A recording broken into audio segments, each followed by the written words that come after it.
We are live.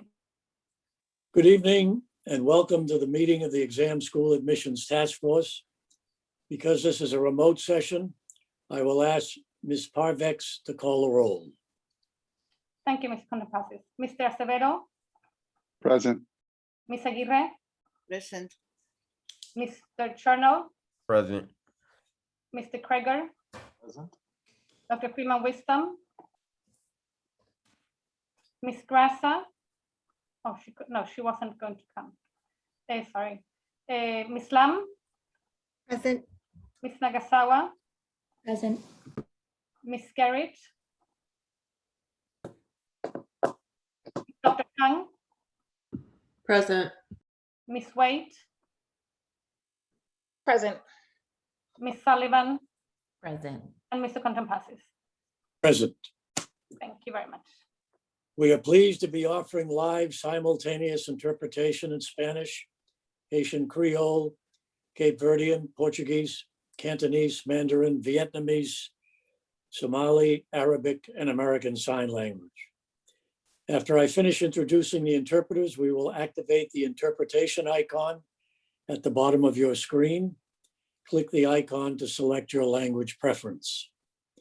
Our Spanish interpreter this evening is Juan Bernal. Will you please invite our Spanish participants to switch their Zoom channel in Spanish? Certainly, Mr. Condopasis. Thank you very much. Good evening, everyone. My name is Juan Bernal. I am the simultaneous Spanish interpreter assigned for this meeting. Muy buenas noches para todos. Mi nombre es Juan Bernal. Soy el intérprete simultáneo asignado para la reunión de hoy.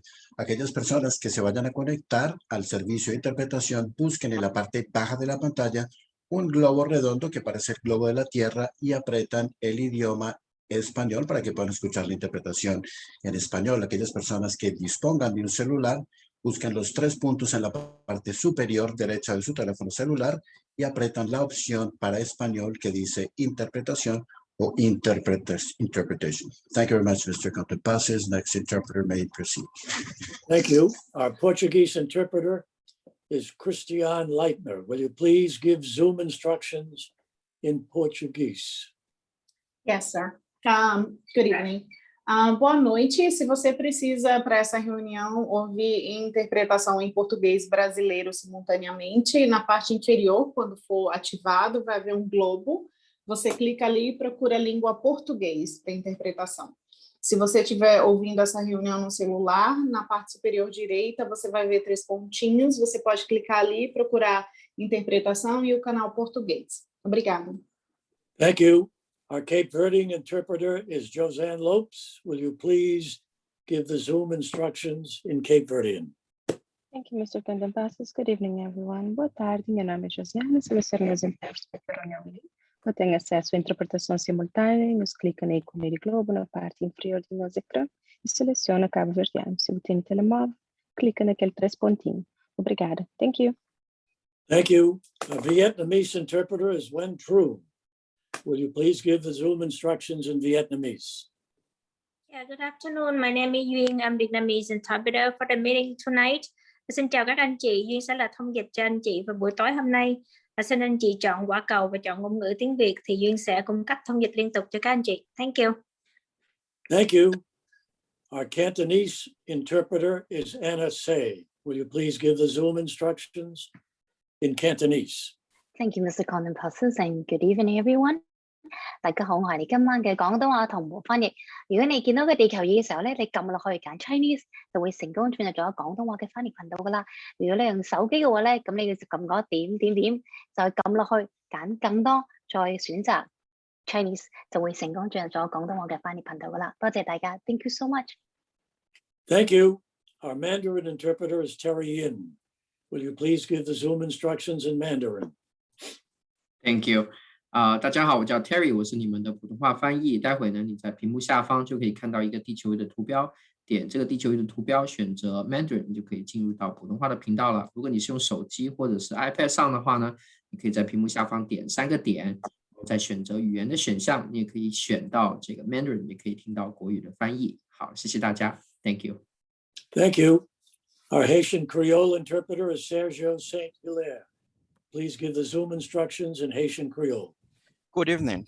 My name is Sergio Saint-Hilaire, Haitian Creole interpreter. C'est un plaisir pour nous pour avoir aujourd'hui pour nous interpréter pour encore et que c'est sûr, bien sûr, n'a fait tout ça nous connaît pour nous cap faut comprendre tout ça cap dit sans problème. Gain un globe sous besoin entrer dans conversation dans bail qu'on là ou clique sur lui et puis ou cap entrer et puis ou parler ça avec nous. Et nous comptons avoir et nous disons merci beaucoup. Thank you. Thank you. Our Arabic interpreter this evening is Ahmed Al-Rubaye. Please give the Zoom instructions in Arabic. Thank you. مرحبا، أنا اسمي أحمد الرباعي، أنا مترجم اللغة العربية لهذا اليوم. بإمكانكم الاستماع إلى الترجمة باللغة العربية من خلال الذهاب إلى أسفل الشاشة. ستشاهدون علامة الكرة الأرضية، اضغط على هذه العلامة وستتمكن من رؤية الاختيارات بالنسبة للغات. قم باختيار اللغة العربية وستتمكن من الاستماع إلى الترجمة باللغة العربية. شكرا جزيلا. Thank you, sir. Thank you. Our Somali interpreter is Camilla Fartoon Jamal. Please give the Zoom instructions in Somali. Good evening, everyone. My name is Camila Fartoon Jamal. I'm going to be your interpreter for Somali today. Magacayga waa Camila Fartoon. Kusoo dhawaada caawa meeshaan waxaan ii noqonaa tafiftirahiina marka waxay iga helaysiin globalka Soomaaliga ku dhufta meeshaas qolkaas marka halkaas ka dhageysta codka waa mahadsantiin. Thank you. Thank you. We also have American Sign Language interpreters this evening, Erin Foley and Celia Michaud. Thank you all for assisting us this evening. We will now activate the interpretation icon at the bottom of your screen. And I'd like to remind everyone to speak at a slower pace to assist our interpreters.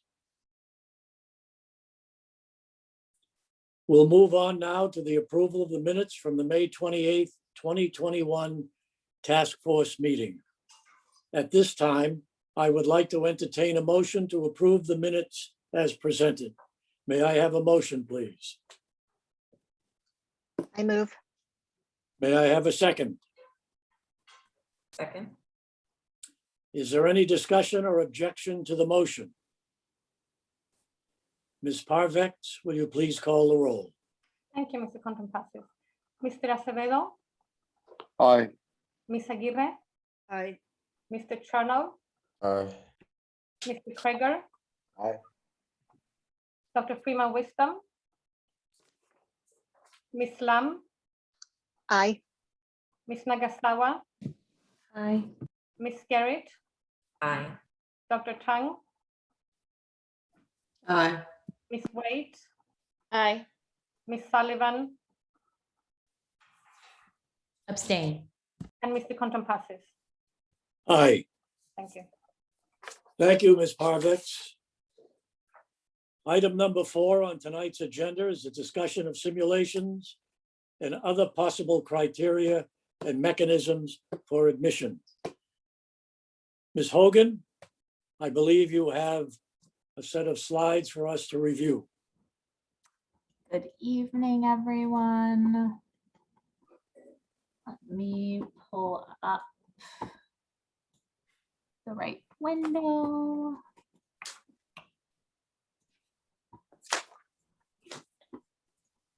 Okay.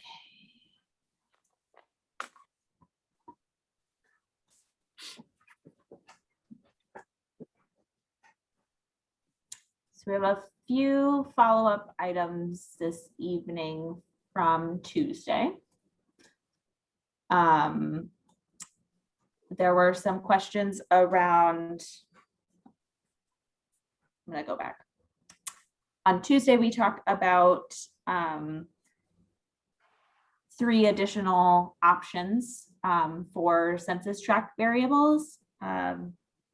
2 index of concentration at the extremes variables, and a percentage of persons below poverty variable.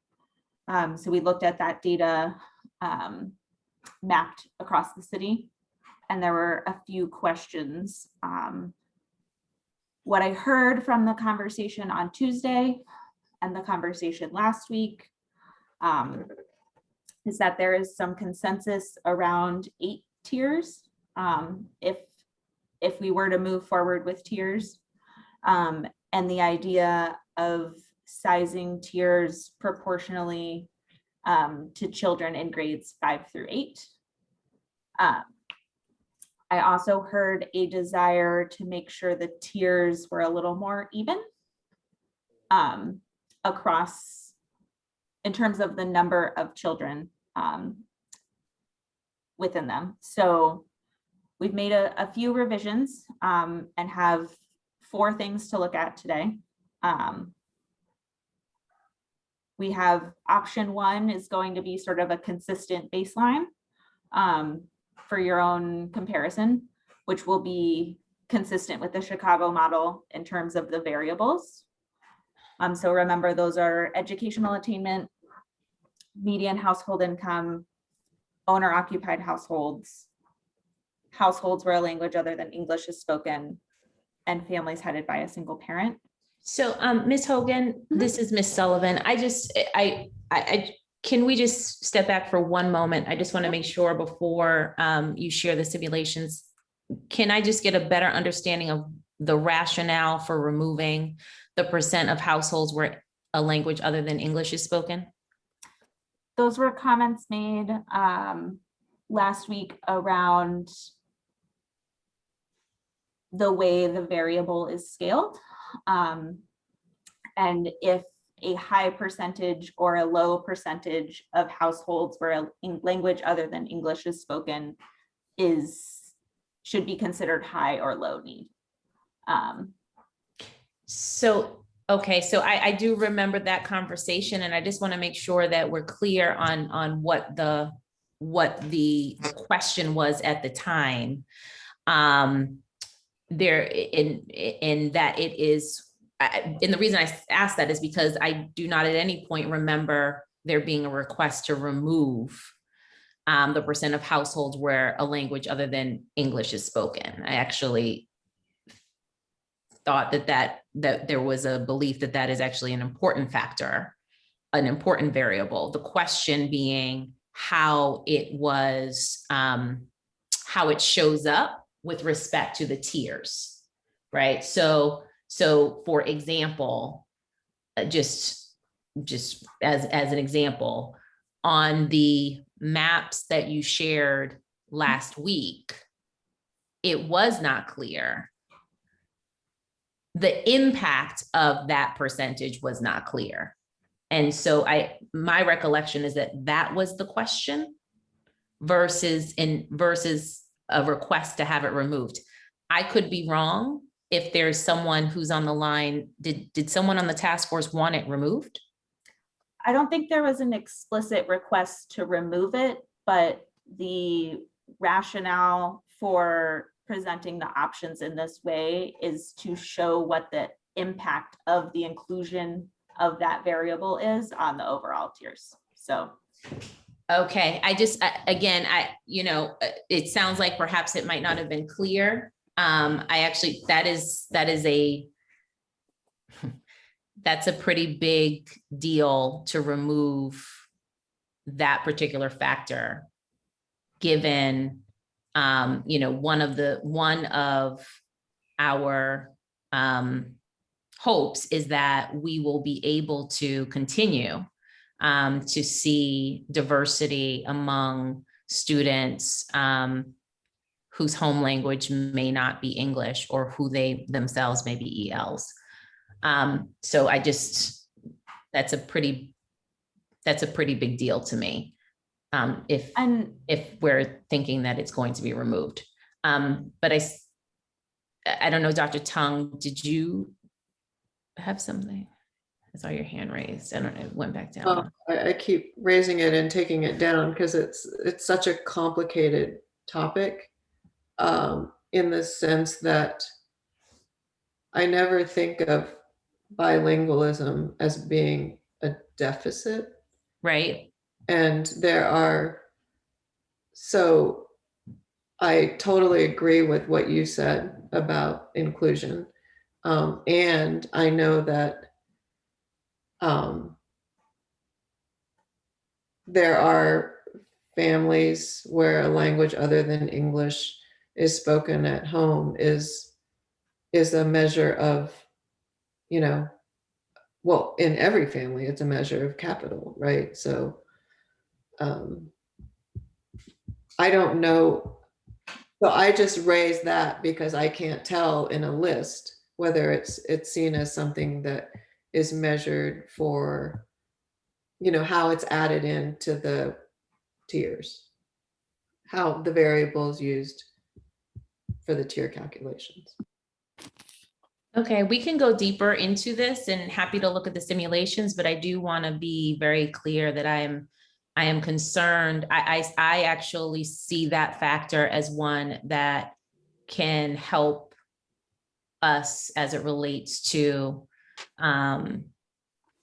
linguistic diversity, which I do think we should value, right, as a district.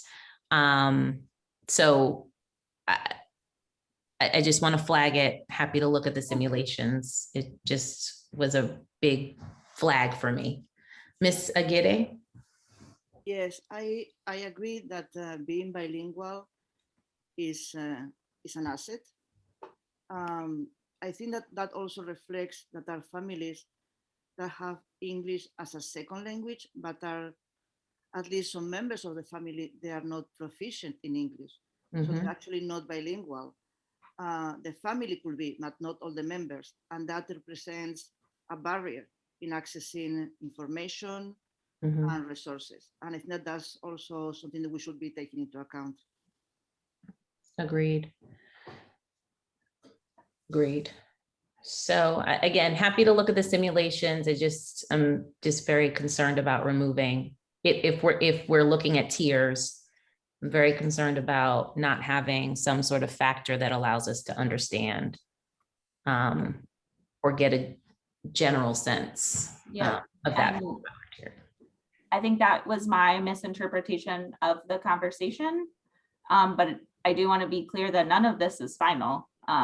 Yes, you know this. Say that again, Ms. Hogan. Part of these options allow you to see the impact of changing one thing as you compare the two, so you can see the impact as we shift the income variables to some of the other things we looked at. So happy to add back in this variable into the simulations. So, but what you will see through this slide deck does have these 4 options. So I just want to be clear that that is what you will see through this slide deck. That's super helpful. I think that we've clarified that that was not an ask, a specific explicit ask of this task force to remove that criteria, that particular variable. I just want to make sure that that's clear. But again, happy to see what you got. The other ask from Tuesday, Mr. Kreger, I think this came from you. The index of concentration at the extremes, the 2 examples from the Harvard School of Public Health, both incorporated race, and you asked for a race neutral version. So this is a map that shows, instead of comparing high income and low income for different race groups, just high income households versus low income households across the city. So this is, when we get to option 4, this is the income variable that gets incorporated. And Ms. Hogan, I know that we've asked before, just wondering if the team has been able to get this. It's wonderful to see the maps. It'd be even more helpful for some of us to be able to see this in the form of like neighborhoods written out alongside their zip codes. Has your team been able to kind of convert, actually not just this map, but all of the maps in that way? So we have not yet been able to do that. It is a little tricky with some of the census tracts that aren't necessarily cleanly in one neighborhood, like they might be on the borders, but we'll make sure to prioritize that for the next meeting. Yes, that absolutely needs to be the #1 priority. And I would like to have it before the next meeting. That is actually a critical piece of information for us to be able to actually get to some decisions. Ms. Lum?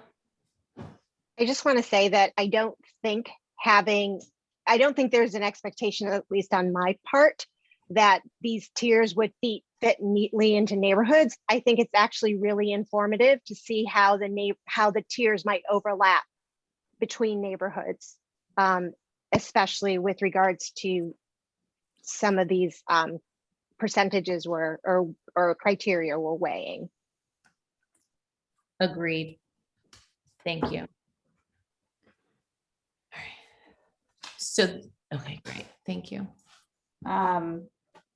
So this table should look a little familiar.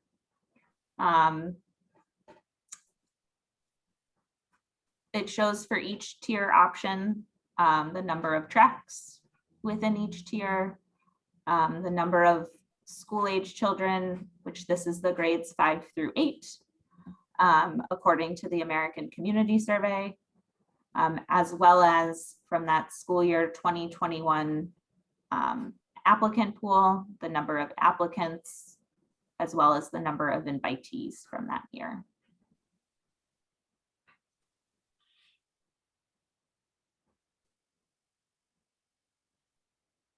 Ms. Garrett? Just wanted to clarify for everyone's understanding, the school year 2021 applicants is referring to the folks who applied the year before this year? Correct. So these are the students who enrolled in the fall of 2020. So are currently enrolled 7th and 9th graders? 7th grade only, but yes. 7th only. Thank you.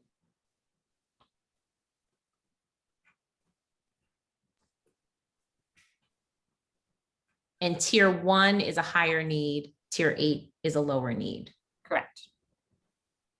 Thank you. Dr. Tong? You're muted.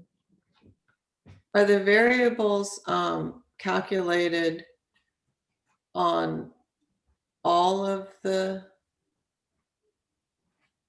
families who live in a census tract, or just the ones with kids in grade 5 through 8?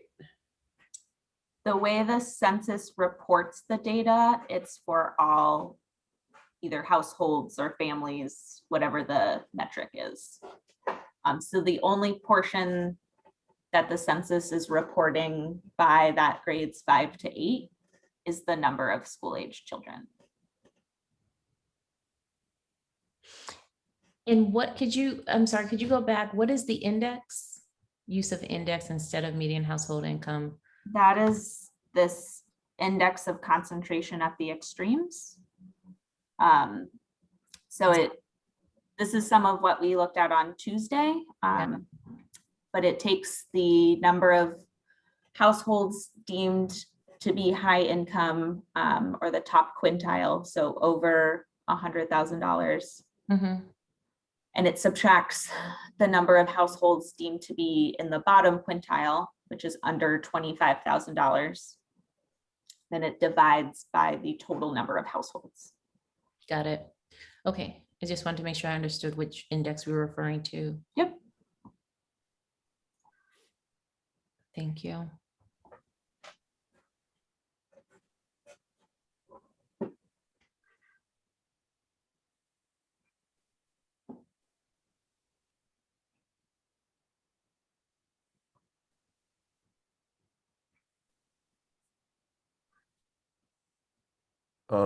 Quick question. So if I'm looking at this right, which I might not be, the general trend seems to be that tier 8 gets a higher proportion of invites than tier 1, correct? Yes, in that year, a higher number of invitations went to students living in tier 8. Like pretty significantly, right? From like 60 to like 300 something. And then one more question for clarification. Tier 8 is the people who qualify less for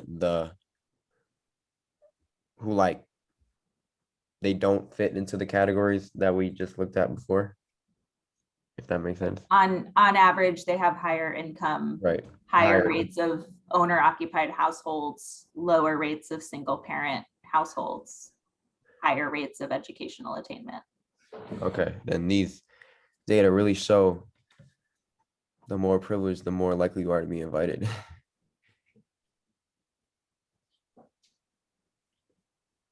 And just for clarification, this applicant pool did do the IC test, and it was the traditional model of IC and GPA for ELA and math, correct? Yes. And this was the year that we did the IC in the school day for BPS students. And we still had this outcome. Okay, Ms. Aguirre?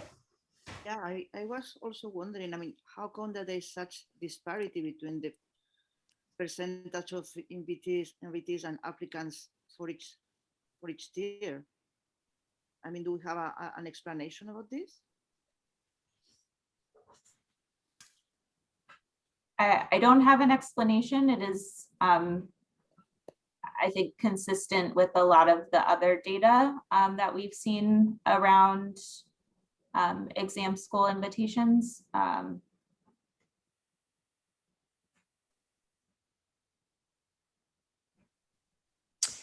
Ms. Hogan, do we have, I don't know if you have another slide, just a question. Did your team kind of run this same simulation against the 21 invitations? That's our next step. We haven't had the time to do that yet. In the 3 business days since our last meeting. So that is next in the queue to be done. I do have some more slides, so this is not it. Thank you. Last time I started with maps and then did the tables and felt like should have started with the tables and then went to the maps. So this is a visual representation of the tier options. Again, the red dots represent the public housing, state and federal family.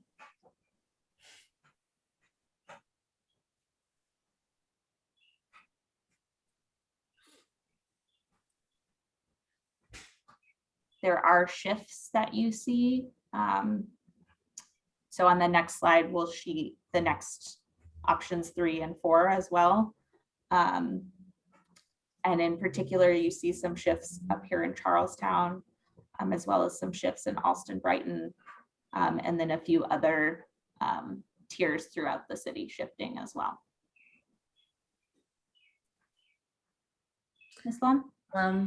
What does null mean? What's a null tier?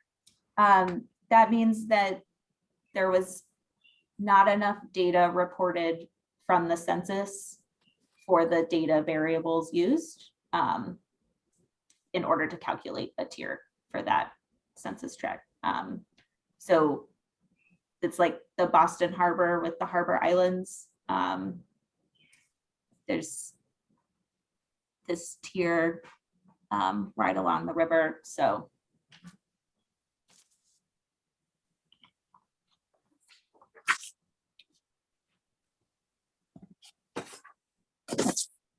click to the next 2 maps.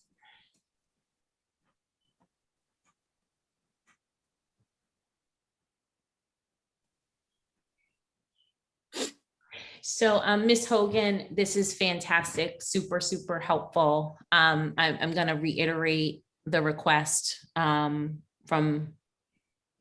a few meetings ago, being able to see the zip codes or even the neighborhoods would be incredibly helpful in being able to really analyze the impact here for each of these options. Yep. You will see a simulation that we ran does show impact by zip code, which I think will help a little bit. But yes. Thank you. Mr. Chernow?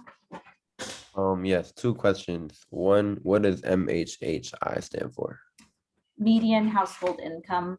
Got it. Yep. Too many, couldn't fit it on the slide. No worries, just was clarifying. And then my second question is there an effect? So I'm looking at some of the dots and they look like they're almost in 2 different tiers. What would that have an effect on any of this process, or would that mean anything in terms of data analysis? When you actually are able to zoom in on the map, the dots are generally fully in one tier. It's sort of the way that Okay, it's just zoomed the out. size of it. Yeah. Yeah, but that's definitely something we can again look into a little bit more.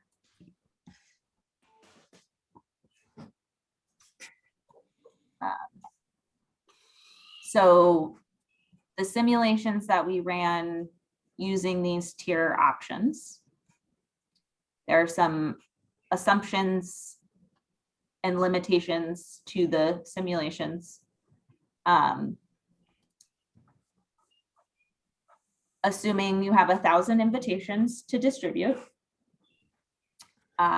assuming the first 20% are distributed citywide, and the remaining 80% are distributed equally amongst tiers, would be 100 invitations per tier.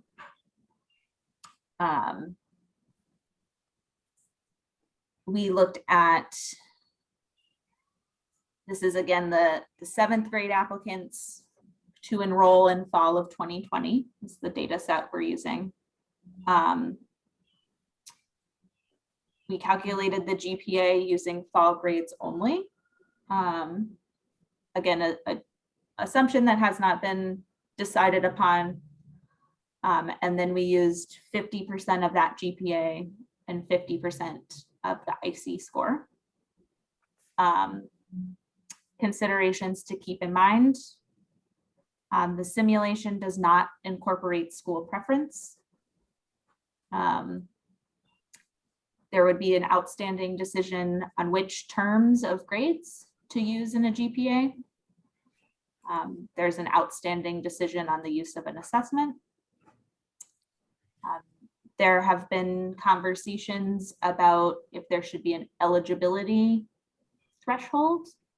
That's not taken into account here. It's just if you have a test score and a GPA, you're considered eligible here.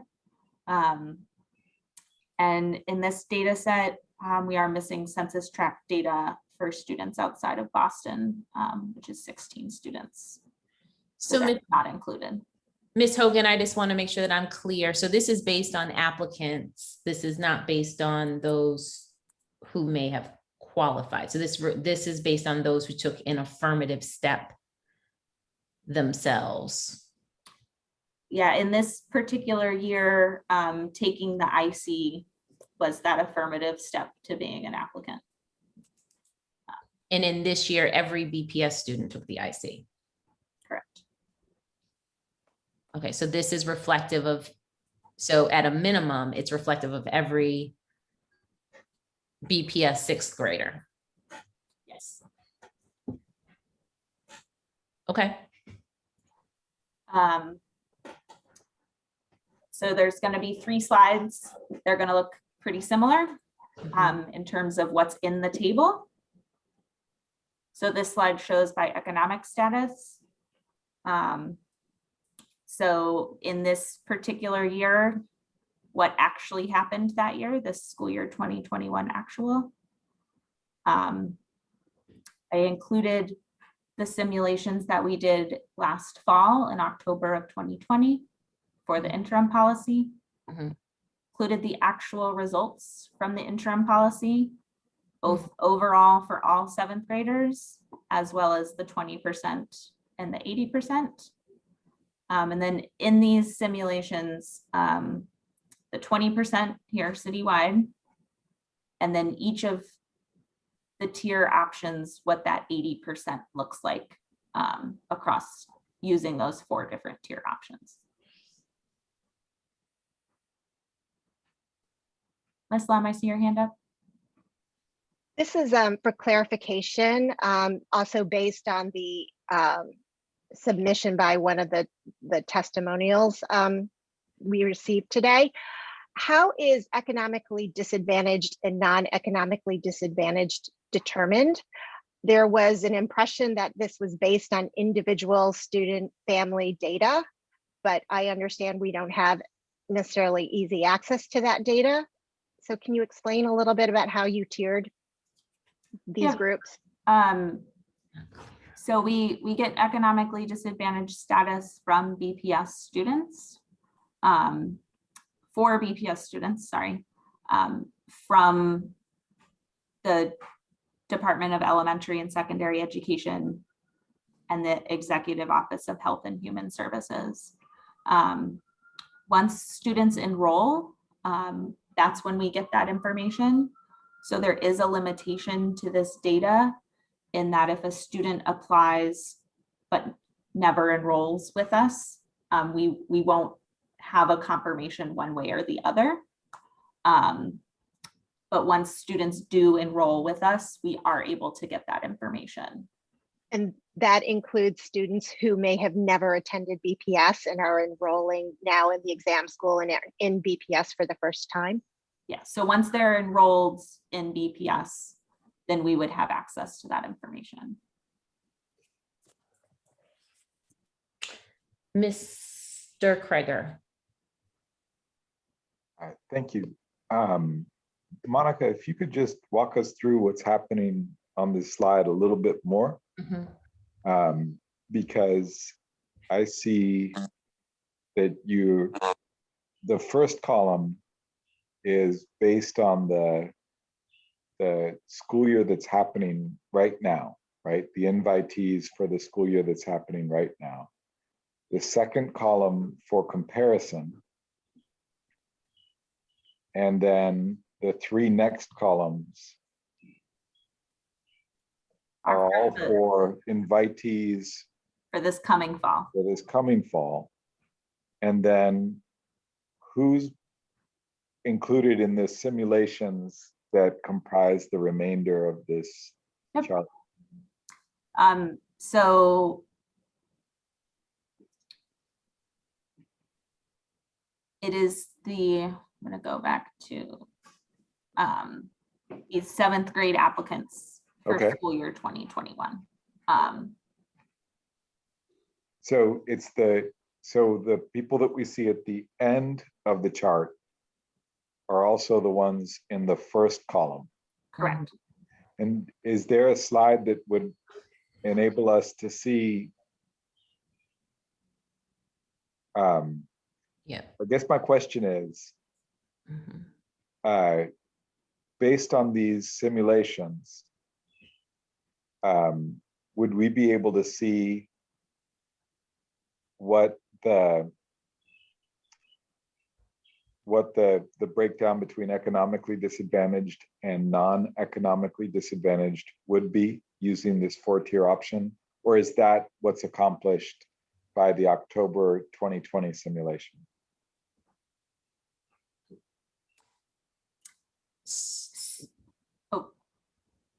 Mr. Kreger, I understand. Ms. Hogan, do you understand? Because I have the same question. Is it clear? I think so. I'm going to try and answer. Yeah. You tell me if I'm getting the right question or not. So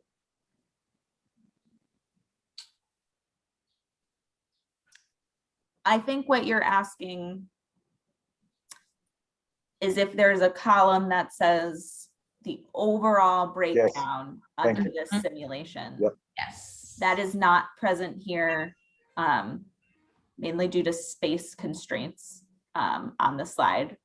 But I am happy to update the slide before we send it out to you and post on the website with that information. It would be sort of combining this 20% with each of the different 80% options.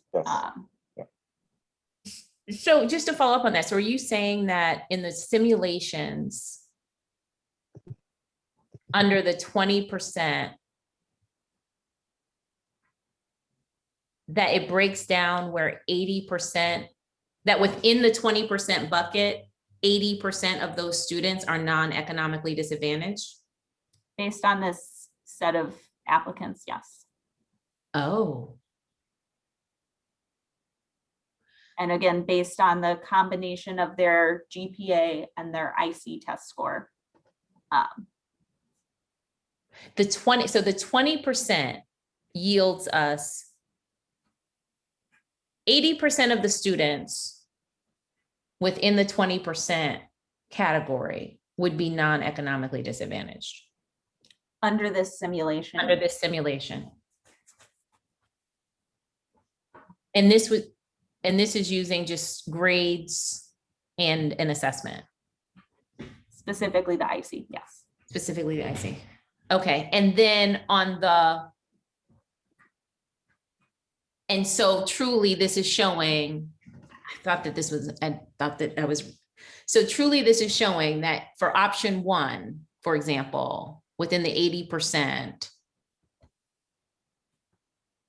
actually for all of the options, how can that be?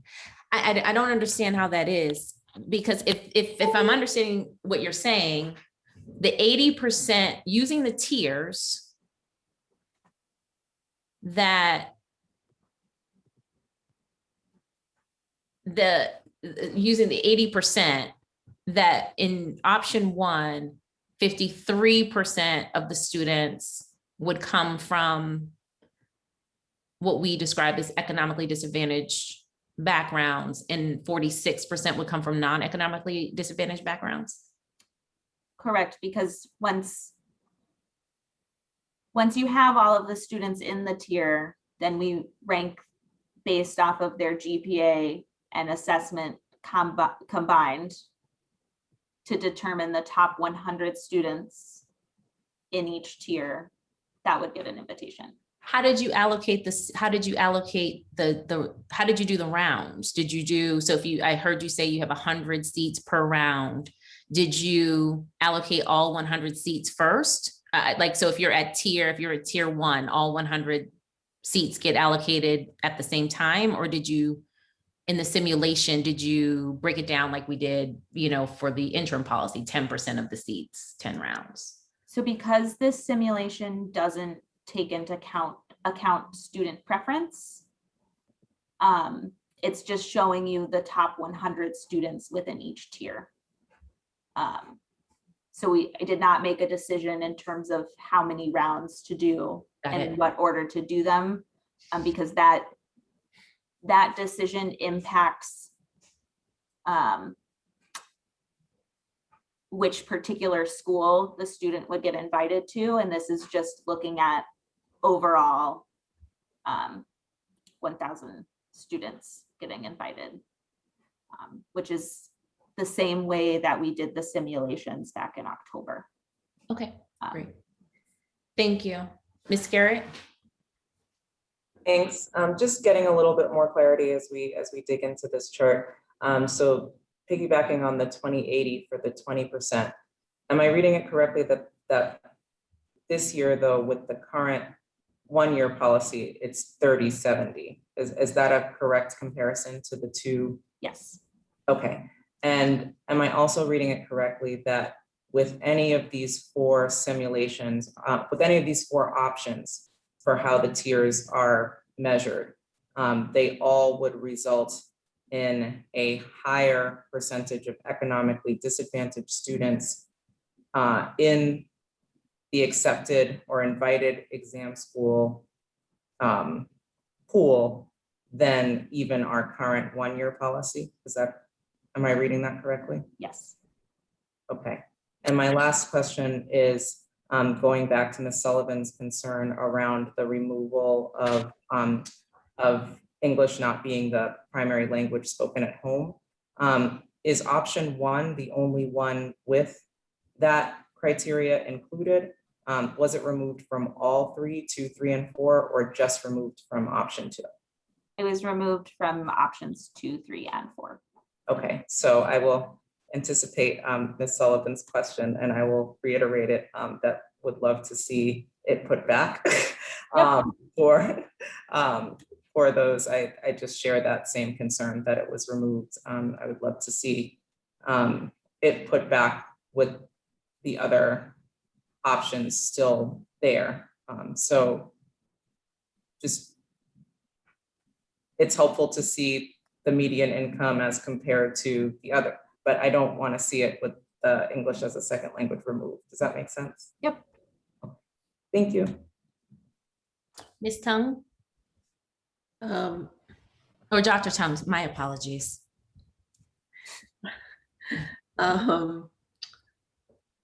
Ms. Hogan, you've explained before that one of the problems with the economic disadvantage variable is that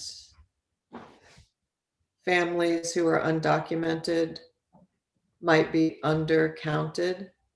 So is that the case for this slide as well?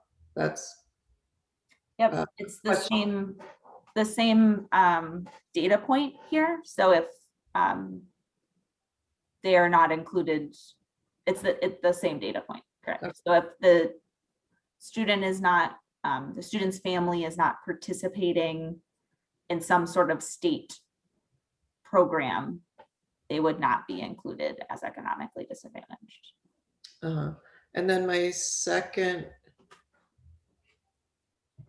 question was around the variables in ACS that aren't the one that's worded like it is about English spoken, not non-English spoken at home, or whatever it is here that was a flag for me around bilingualism being an asset. Are there others that refer to what Ms. Aguirre pointed out about where adults are not bilingual, they're monolingual in the language other than English?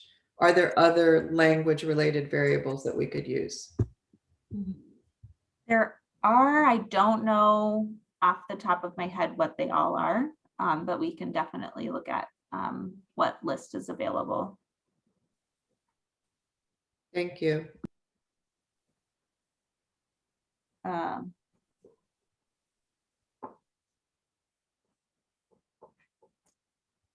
So the next 2 slides will have very similar tables.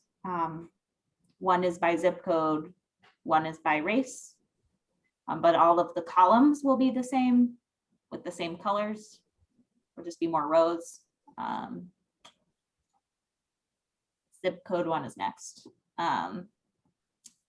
Very small, I apologize.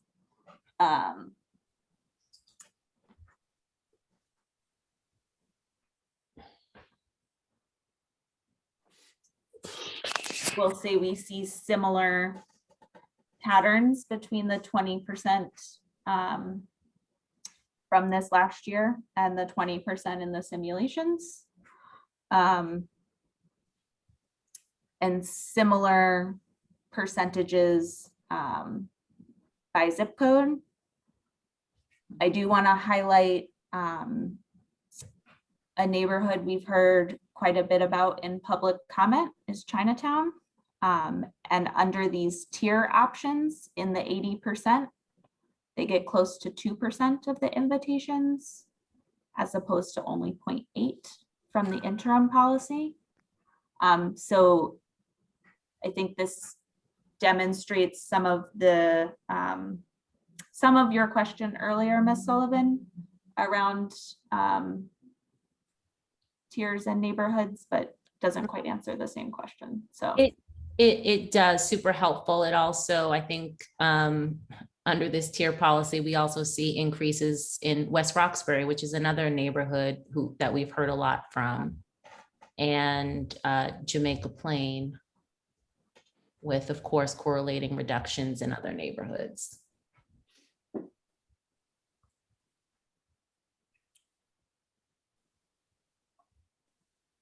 Most notably Dorchester. Okay. Super, super helpful. One more slide. And this one shows the race breakdown.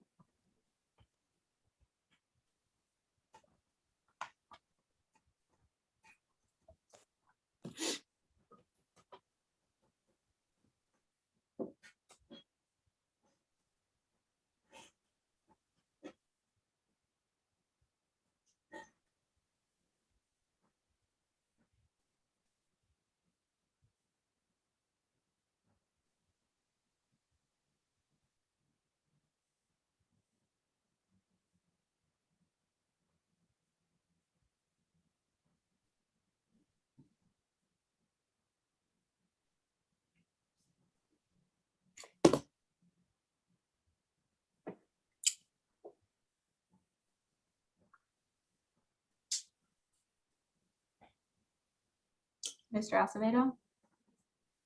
Yes. Ms. Hogan, does this, just want to affirm, and I'm sorry you keep hearing the same question, but for this slide in particular, are all the slides tonight across the board assuming removal of bilingualism as a factor, including this slide? Within tier options 2, 3, and 4. 3 and 4. So the tier options are consistent across all of the slides. But option 1 includes the language. Correct. Ms. Hogan, I have a question that's kind of advantage and disadvantage. Do we know why every tier has almost the exact? Mr. Cherno, you cut out for a moment. Would you mind starting over? Can y'all hear me now? Yes, it's a bit better. Thank you. Okay. I'm good. All right. So my question was why every tier almost has for every single race almost has the exact same percentage for every tier. And is that on purpose? Is that just random? Like I'm confused why that is showing up like that. It is coincidental, I think I would say, not necessarily random. Excuse me. I think I can increase add a decimal point and you'll see a little more difference between each of these, but to highlight your point, the breakdown is very similar across all 4 tier options.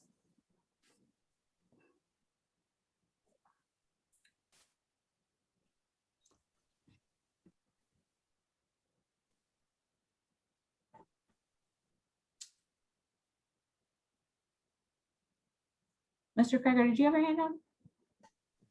I just, when Mr. Chernow said across the 4 tiers, I just wanted to make clear for everybody, including in tuning in at home, that these 4 colored boxes are not the tiers themselves, but the 4 options for creating the tiers, right? Right. That you highlighted for us using the maps on the prior pages. Right. And so it's not that red box is the tier 1, right? The grouping that's lower income, but it's option 1, the one that goes through the factors that you mentioned, including homes where English is not the only language spoken. Correct.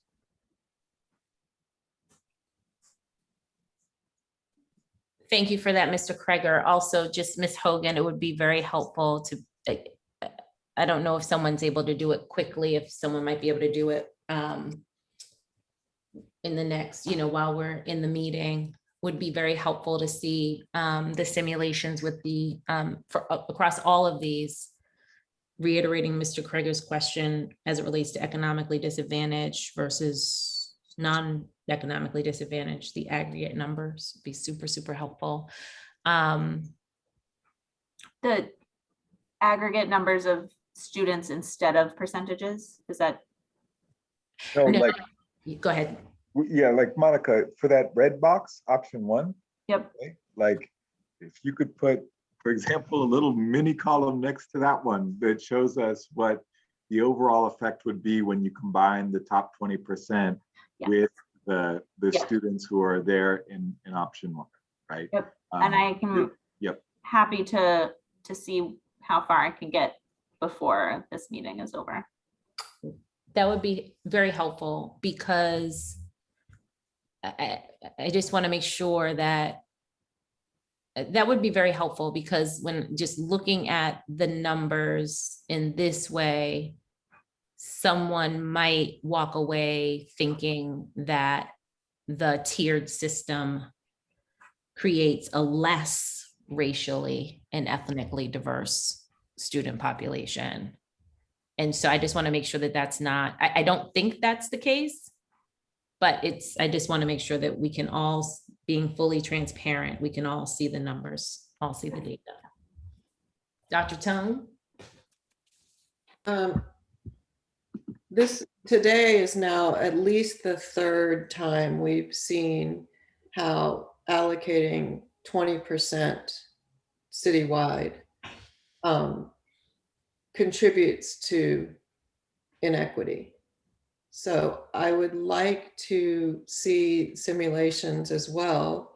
I also see that the tier approach, which means taking into account the Chicago variables around socioeconomic status, lead to greater inclusion. So I'd like to see these graphs running the simulations for everyone together rather than lopping off the top 20%.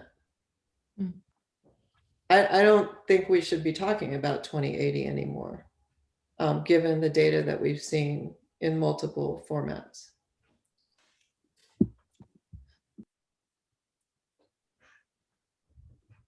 Great. Obviously, I disagree.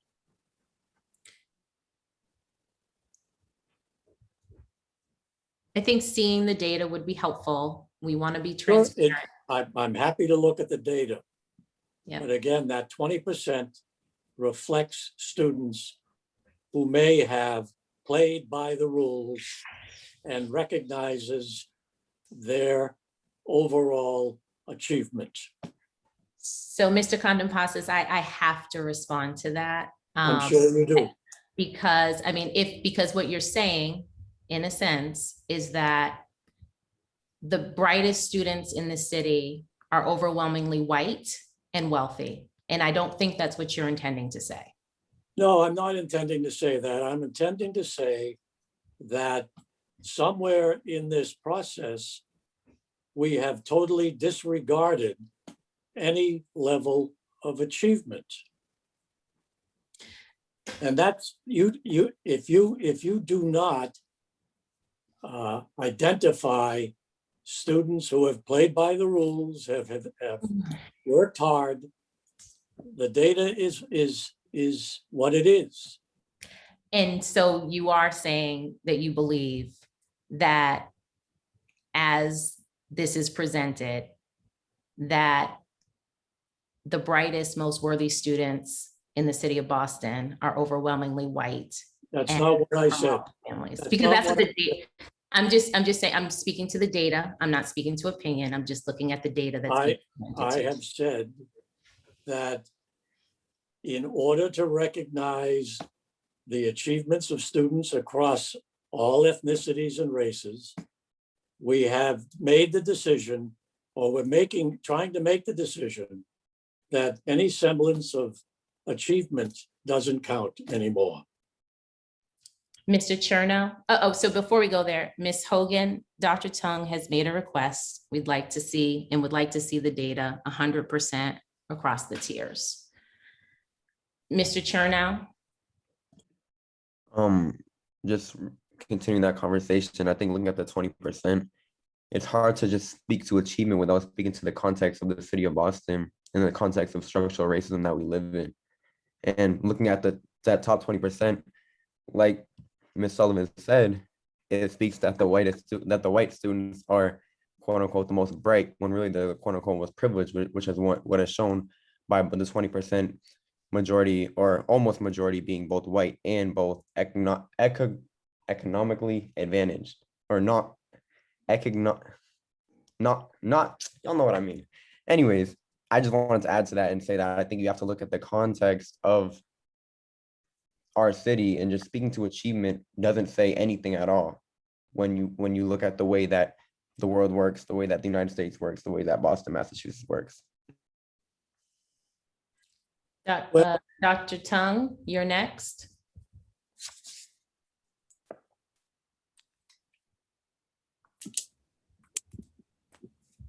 Am I unmuted? Yes, you are. Thank you. Yeah, I just wanted to say I've noticed how the terms hardworking, deserving, playing by the rules have been used repeatedly in our meetings. And the implication is that the highest scoring students are more hardworking and deserving than other students. People reach this conclusion despite many studies that show that selective schools and universities are elitist, not elite. Selection is a measure more of family income and education level than of merit.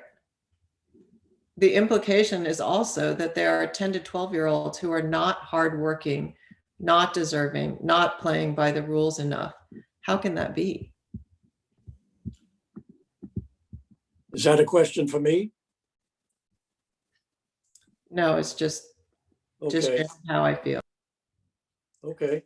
Mr. Kreger? My points have been made better than I could make them by Mr. Chernow and Ms. Tung. So I'm lowering my hand.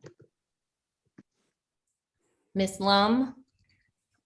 This may be an uneducated question because I'm not a statistician, but since we're dealing with actual numbers, won't the population breakdown of white, multi-race, et cetera, always in the end up being the same? They're the largest group relative to the other breakdown, so that number won't change, right? Could you please restate your question? So if we have a fixed population, school year 2021, of actual invitees on which these simulations are being run, the overall aggregate of white students versus the rest over the overall population won't change because it's a fixed, right? Like if this were 100 students, 40% of that 100 students would always be white because it's the actual simulation. Those are the invitees, but the overall applicant pool. Okay, so which maybe I should add a column as well to show the breakdown within the applicant pool of the group of students that we're talking about, because that would be the percentage that would be fixed here. Got it. That's what that was confusing me. Thank you. Dr. Tung. Well, Ms. Hogan, if you're going to add that column, you might as well add the column that brought us to this point in the first place, which is the enrollment of BPS in 6th grade, if you want, or overall.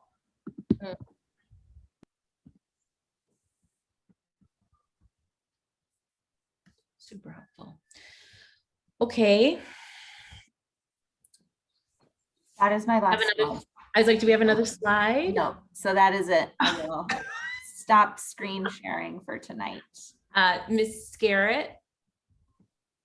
Kind of moving into thinking about other data points that we've discussed, just piggybacking off Dr. Tung's question around BPS, and I know Ms. Nagasawa also had some thoughts around BPS.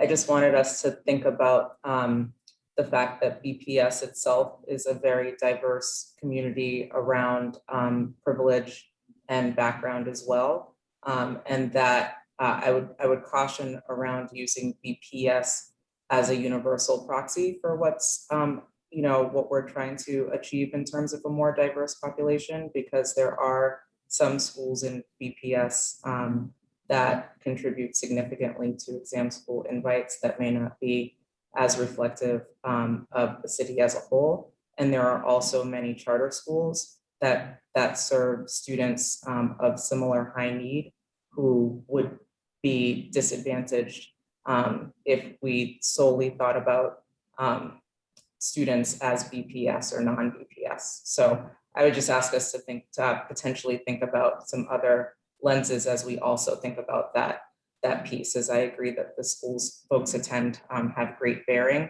on their outcomes. But I'm just a little concerned about that dichotomy around BPS versus non-BPS, because we do have public school students who are economically disadvantaged in the city who would be excluded. And then we do have significantly resource students who would be bonused, so to speak, if it were cut that way.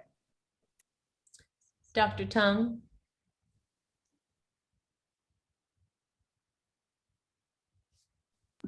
I wanted to,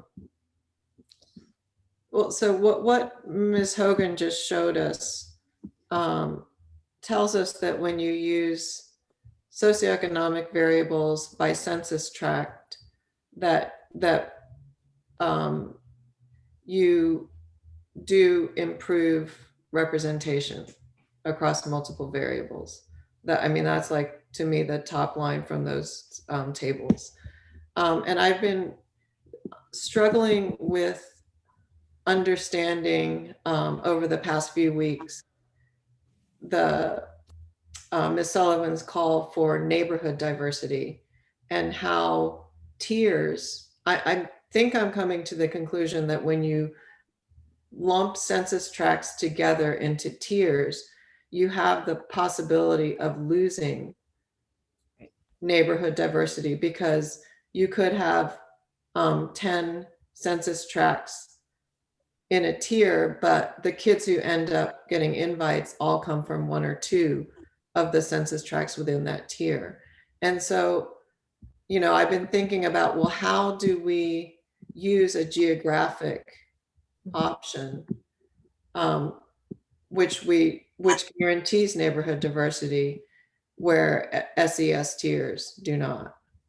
And so we've learned from the zip code year that we can do better. And there are about 31 zip codes. When we look at sending schools that have 6th grades, there are 97 of them. And my proposal last week was to group them, to use opportunity index. But actually, now that we've seen the census tract data, could we not group them into tiers and just use the 167 census tracts as the basis for not the eligibility part, but the selection part? Yeah, that was. And so how would you,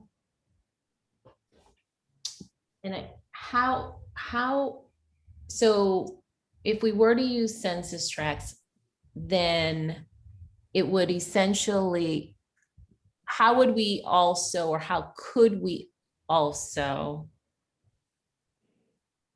I'm sorry, I'm just processing that. So looking at the data, let the data drive the decision-making, right? So if we look at the data from the interim policy that used zip codes, we did see an increase across all diversity indicators. With the exception of, or the major issue for many of us, not for all of us, but for many of us, including me, was kind of how to essentially get a little bit more granular to get at the socioeconomic piece. Right. And so what you're saying or hypothesizing, Dr. Tung, is that if we were to use census tracts in lieu of the zip codes, that we might be able to not only maintain the diversity that we have from the interim policy that used the zip codes, but also solve for that socioeconomic challenge. Right. So we use the best of what Chicago teaches us about SES and what we learned from using Geo here for the 1 year. And we just make a finer grained geographic / neighborhood that uses SES indicators in the census, using census tract data. Can you explain that piece, that part? Well, I was just confirming what you just said. So we do better than zip code because there's 167 instead of 30. Yeah. And we build off of what Chicago has learned from using socioeconomic diversity by using the variables that they use to create their tiers. But we just don't create the tiers. We don't create the tiers. So we're looking at the maps, and you know how she has all the different colors, how Ms. Hogan has 4 colors or 5 colors or 8 colors. We don't need that. We just need the number of kids in 5th and 6th grade or 5th through 8th grade or whatever in each census tract. And then we allot seats proportionally by census tract.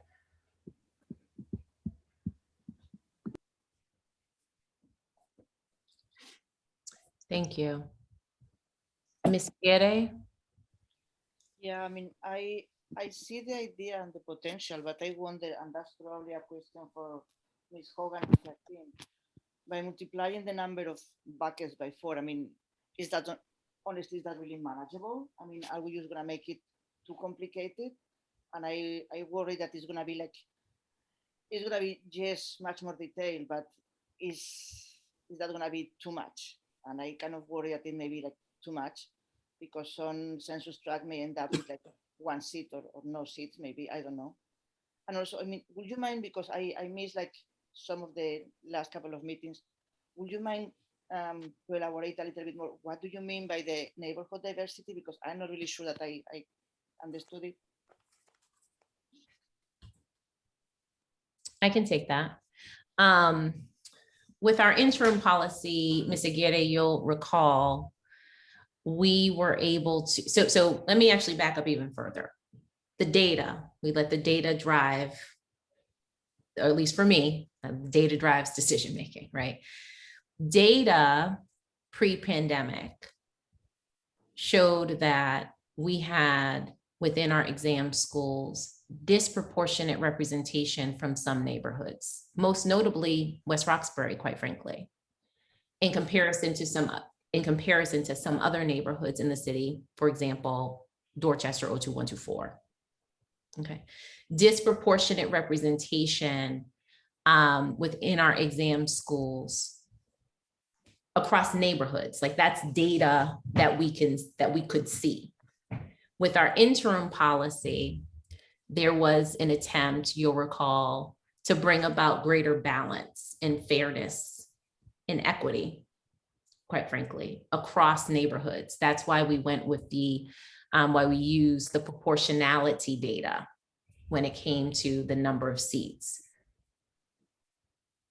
As a result, what we saw, the data tells us, is that the interim policy yielded more equity across neighborhoods based on, I think the factor we used was, we changed it. It was number of school-age children in the neighborhood, I believe is right. Right.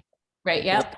So equity as measured by the number of school-age children in a neighborhood.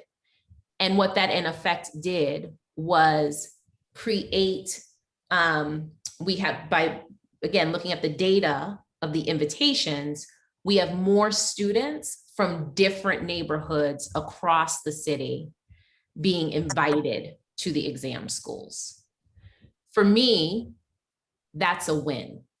I actually think that's a significant win, where we would have within these schools in particular, greater representation of students from across the city. I think that's important for a number of reasons. One, because these are citywide schools. They're supposed to be. Two, because of course we know, kids learning from other kids from different neighborhoods just enriches the educational experience for students.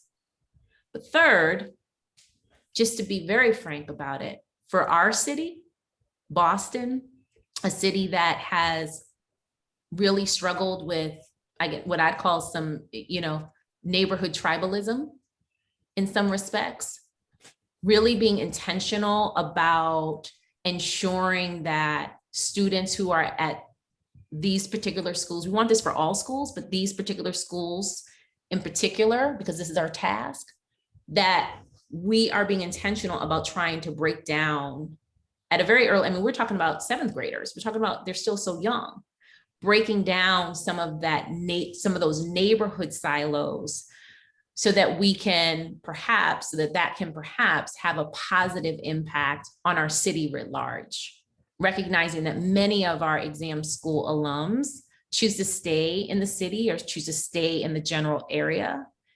Them having that type of experience, I do believe, and this is my personal opinion, I do believe that that would make for a better, stronger city in the future. So that's the neighborhood piece I raised a few meetings ago. That's personally, it's important to me that for us to figure out how to keep neighborhood diversity in the mix.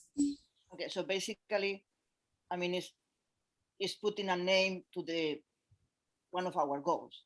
Yes. It's naming with a different name one of our goals that is increase diversity. We are just kind of naming it now, right? Neighborhood as one of the factors, yes. Ms. Garrett. Thank you.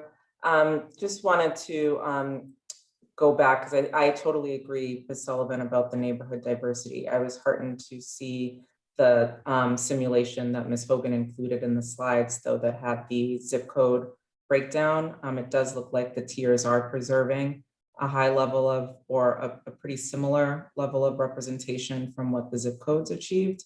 I just wanted to shout out, I was looking over some of the simulations that Ms. Hogan and the team had done in the fall, and to see how actually pretty close to accurate they ended up being. I think that it speaks to the strength of the simulation work that's been done so far. So I do feel comfortable with the tiers achieving what Ms. Sullivan just described based on the simulations that Ms. Hogan's team did. But I did just want to mention to Dr. Tung's point about the tracks being more exact about achieving that. I think it would, but I really think that even the zip codes were so sectioned. I think I share Ms. Aguirre's point or concern about the minute size of what these tracks would be. I think if we had more seats, if we were a large city like New York or something like that and had more than 1,000 seats we were talking about, I think that model would work. But when you have 137 tracks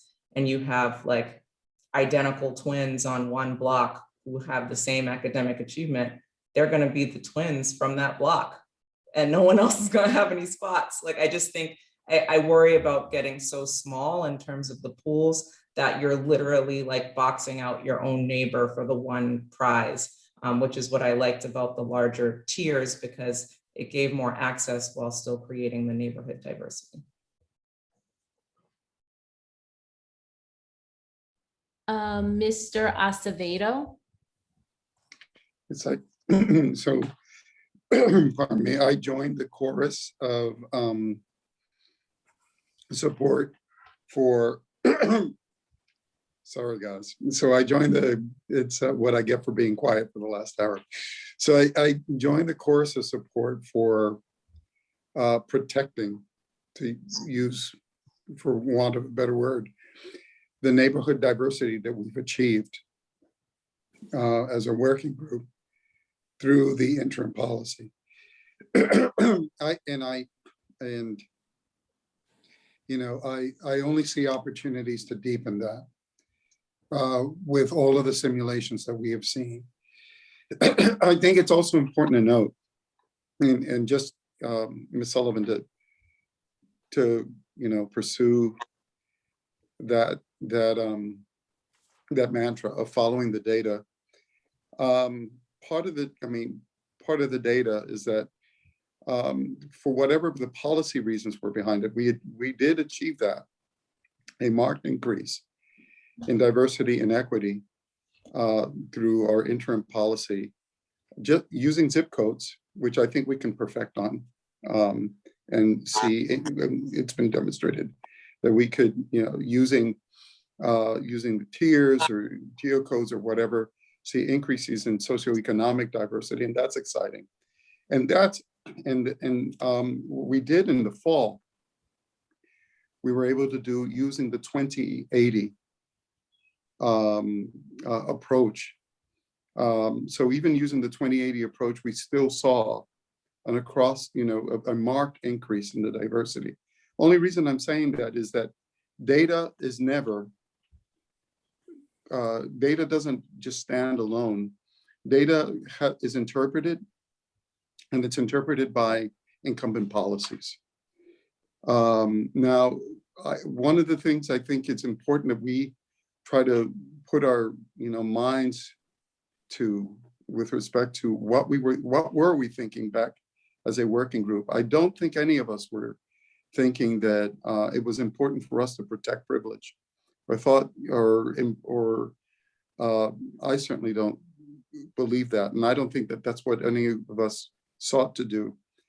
But I think back in this summer, we thought that the 20 and the 80 emerged as an important policy consideration in order for us, in the realities of the complexities of the city that we dwell in, and wanting this change to be sustainable change, that in the wisdom of the working group, we thought this is important to preserve. And I think what we need to talk about is what were we thinking, and we didn't, as you recall, we didn't do that overnight. There was a lot of thinking, a lot of back and forth over that, and achieving consensus on that was one of the most remarkable achievements I think we've seen in years, is to have been able to pull that off. So maybe, were we off with respect to our policy considerations back then, or what were they? But I think it's important that we recall how, and to have been able to achieve, to both honor whatever those policy considerations were, and also, to have our bread and eat it too, was no small task. And I think that's part of the reason why it's been celebrated so, and it's been so defensible. And we've been able to fend off, we've been able to fend off detractors. But I certainly would want us to remember, so what were we thinking, and what was behind that? And knowing that it wasn't something that we did rashly. It took a lot of thinking, a lot of back and forth up until the last minute. And it's worth recalling why it was there to begin with. Thank you, Mr. Acevedo. So I feel compelled to respond, especially since the comment was on the 80-20. I want to be clear. I was not settled with the 20% when we were in the working group, for the very reasons that Dr. Tung is raising relative to who the 20% is actually helping. When we recognize that if you're in the 20%, you get a second bite of the apple in the 80%. So not only are we preserving this 20%, that again, the data is very clear on who falls into the 20%. So not only are we saying you get the first crack at the seats, we then put the same students who don't make it, right, into the 80% pool, and we tell them they have the first crack at the seats in the 80%. That has never given me peace as someone who believes in equity and, more importantly, believes in justice. That said, in order to reach consensus, I had to step to the side on that point. But I want to be really clear that if I do believe we will be able to achieve consensus, I do believe we will be able to present a recommendation to the school committee. We need to talk about that. But what I will, to the extent that we preserve the 20%, that will be the thing that will never be rested in my soul, because it does preserve elitism. The data is very clear on that. Dr. Tung. I wanted to, I'm going to need to spend more time with today's tables to understand how Ms. Garrett concludes that the tiering preserves neighborhood diversity. But I will do that. And I just want to explain that the reason that I moved away from the sending school idea from last week was because of this neighborhood diversity idea. And that's how I got to the more fine census tract idea. But I also think agree with you that when it gets too fine, it's problematic. And that's why I've so much appreciated Ms. Nagasawa's creative thinking, evidence-based thinking in her approach, which she shared with us today, which has some idea about grouping sending schools. And so I want to, borrow that idea and wrestle with, could we group census tracts? Or, I mean, I'd still go with sending schools, but do simulations so that we do understand how neighborhood diversity would be preserved while being as inclusive as possible. Super helpful. Mr. Contompasas and then Mr. Kreger. Thank you. I'm intrigued by Dr. Tung's suggestion. I'd like to really understand it a little bit better. And again, let me try to at least suggest what I've heard and ask you to respond. What you're suggesting for selection is that the plan, instead of having 8 tiers, we look at tiers across all census tracts? How do we then design the selection process? Well, between Tuesday's meeting and this meeting, I had version 2, but now from this conversation, I have to work on version 3. But version 2 was to do a lottery of eligible students by census tract in order of the socioeconomic status or variables of the census tracts for this, just to order the selection of seats. And the invitations would be proportionate to the number of 6th graders in each census tract. But that's not what I'm proposing now, because I'm hearing that it's too fine and that we need to think about how we would group them and still maintain neighborhood diversity. And then I also want to bring up, since we're at it, another thought, which is that we have talked about the fact that some students who live in subsidized housing might be in census tracts that are higher SES, right? So we saw the red dots several times. And that we've also talked about, extra consideration for kids in groups that have been historically marginalized, like students with disabilities, English learners, DCF involved, homeless. And so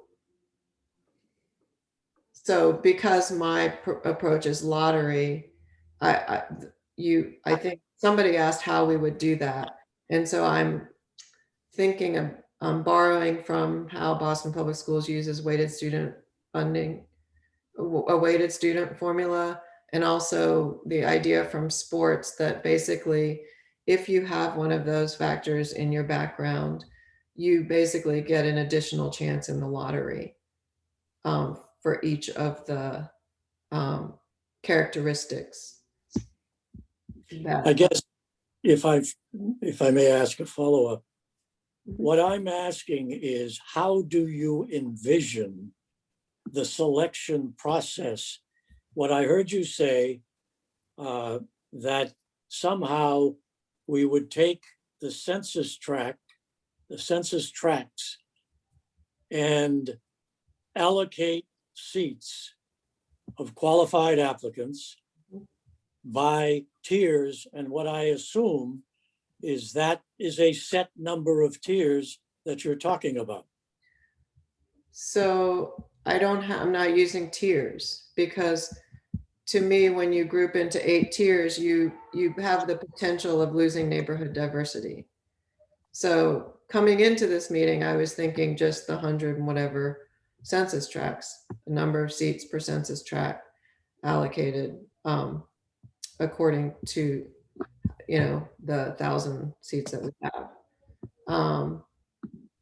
So no tiers, but we need to talk about how to combine tiers while maintaining neighborhood diversity. Okay. Thank you. So I just actually want to pick up where Mr. Condom Passes is leaving off. So if I'm understanding you correctly, the way that I've kind of captured it, and as I'm trying to follow along, is that essentially it would be, in lieu of using the zip code, we would be using, and what I hear you saying is census tracts, but I'm assuming it would be census tracts that are contiguous. So like looking at the census tracts and seeing how you might be able to group 3 or 4 of them together, not based on socioeconomic tier, but by geographic location. So it would be they'd be kind of clustered. So yeah, we could do that. We could look at the maps that Ms. Hogan has created that show us how they break up into tiers, but then yes, just draw them and be careful not to make a grouping that includes a tier 1 next to a tier 4, right? But yes, everything else would be analogous to the zip code. It's just finer. Got it. Okay, Mr. Kreger, then Ms. Garrett, and then I'd love to pivot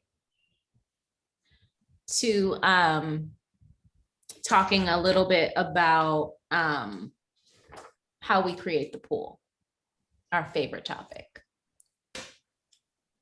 I was just going to briefly say that to answer Mr. Acevedo's question, or to lift that up, we settled, albeit not without concern, on an 80-20 model, because we knew that when the denominator was the proportion of K-12 students in a particular neighborhood, that we would have neighborhoods where there would be very few students potentially admitted, right? And the 20% allowed for the opportunity to,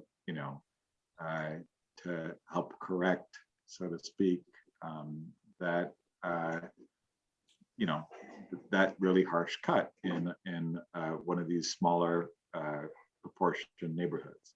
And I'm processing all of the ideas that are on the table right now.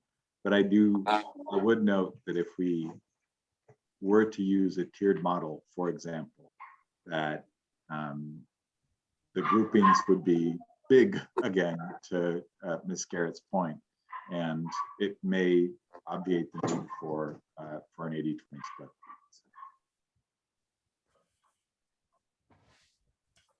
Ms. Garrett? Thank you, Ms. Sullivan. Mr. Kreger was in my head a little bit, that I was going to also mention my recollection of that, that decision being about the size of some zip codes, including zip codes like Chinatown, that were very small in number and that are economically disadvantaged, were part of the consideration of the 20, which, to Mr. Kreger's point, might be a totally different landscape now. But I did want to just double down on Mr. Acevedo's point that the inclusion of that 20% was in no way intended to, reward students who already have every advantage, but we were thinking about the size and the N of some of the very small neighborhoods. But I just, in thinking about how we achieve neighborhood diversity, I would just love us to, I know we don't have time to do it now, but look back at the slide that Ms. Hogan shared by zip code today based on the tier simulation. I'm just not sure what problem we're trying to solve. It looked very different from some of the concerns we had that Ms. Sullivan raised about the disproportionality of neighborhoods as they stand now in the exam schools. So I'm just not sure I'm not sure how the tiers are preventing neighborhood diversity. And I wonder that when Ms. Hogan's team does that additional piece where the 20 and 80 are combined so that we can see the full scope, it may be even clearer. So I do want to hold out hope, especially as our due date approaches, that we may be working with a system that does already achieve what we're all hoping for. Mr. Acevedo? I want to appreciate Mr. Kreger and Ms. Garrett for providing that institutional history. And in doing so, what we've done is, in backtracking, so why did we do this? What we've just done is reclaimed a very important governing principle and one of the governing policies. We wanted to, and it's possible that using the tiered system, the larger system, we may have obviated that concern. Of course, we've been hearing since the beginning of these task force conversations, public comment every week from residents of different or various neighborhoods that were impacted, notwithstanding. Some of which, and I agree with you, Ms. Sullivan, some of it was necessary pain. With it came, unintended negative consequences on other neighborhoods. But that's the nature of experimenting with change, which is why we're also getting an opportunity to rethink this now. And if there's a way to, preserve that policy and not do untoward damage to certain neighborhoods, namely Chinatown, using this other system and not zip codes per se, all the better. Okay, let's shift the conversation to how we're going to create this pool. Okay. And we save that until 6:41 p.m. on a Friday evening. Oh, joy.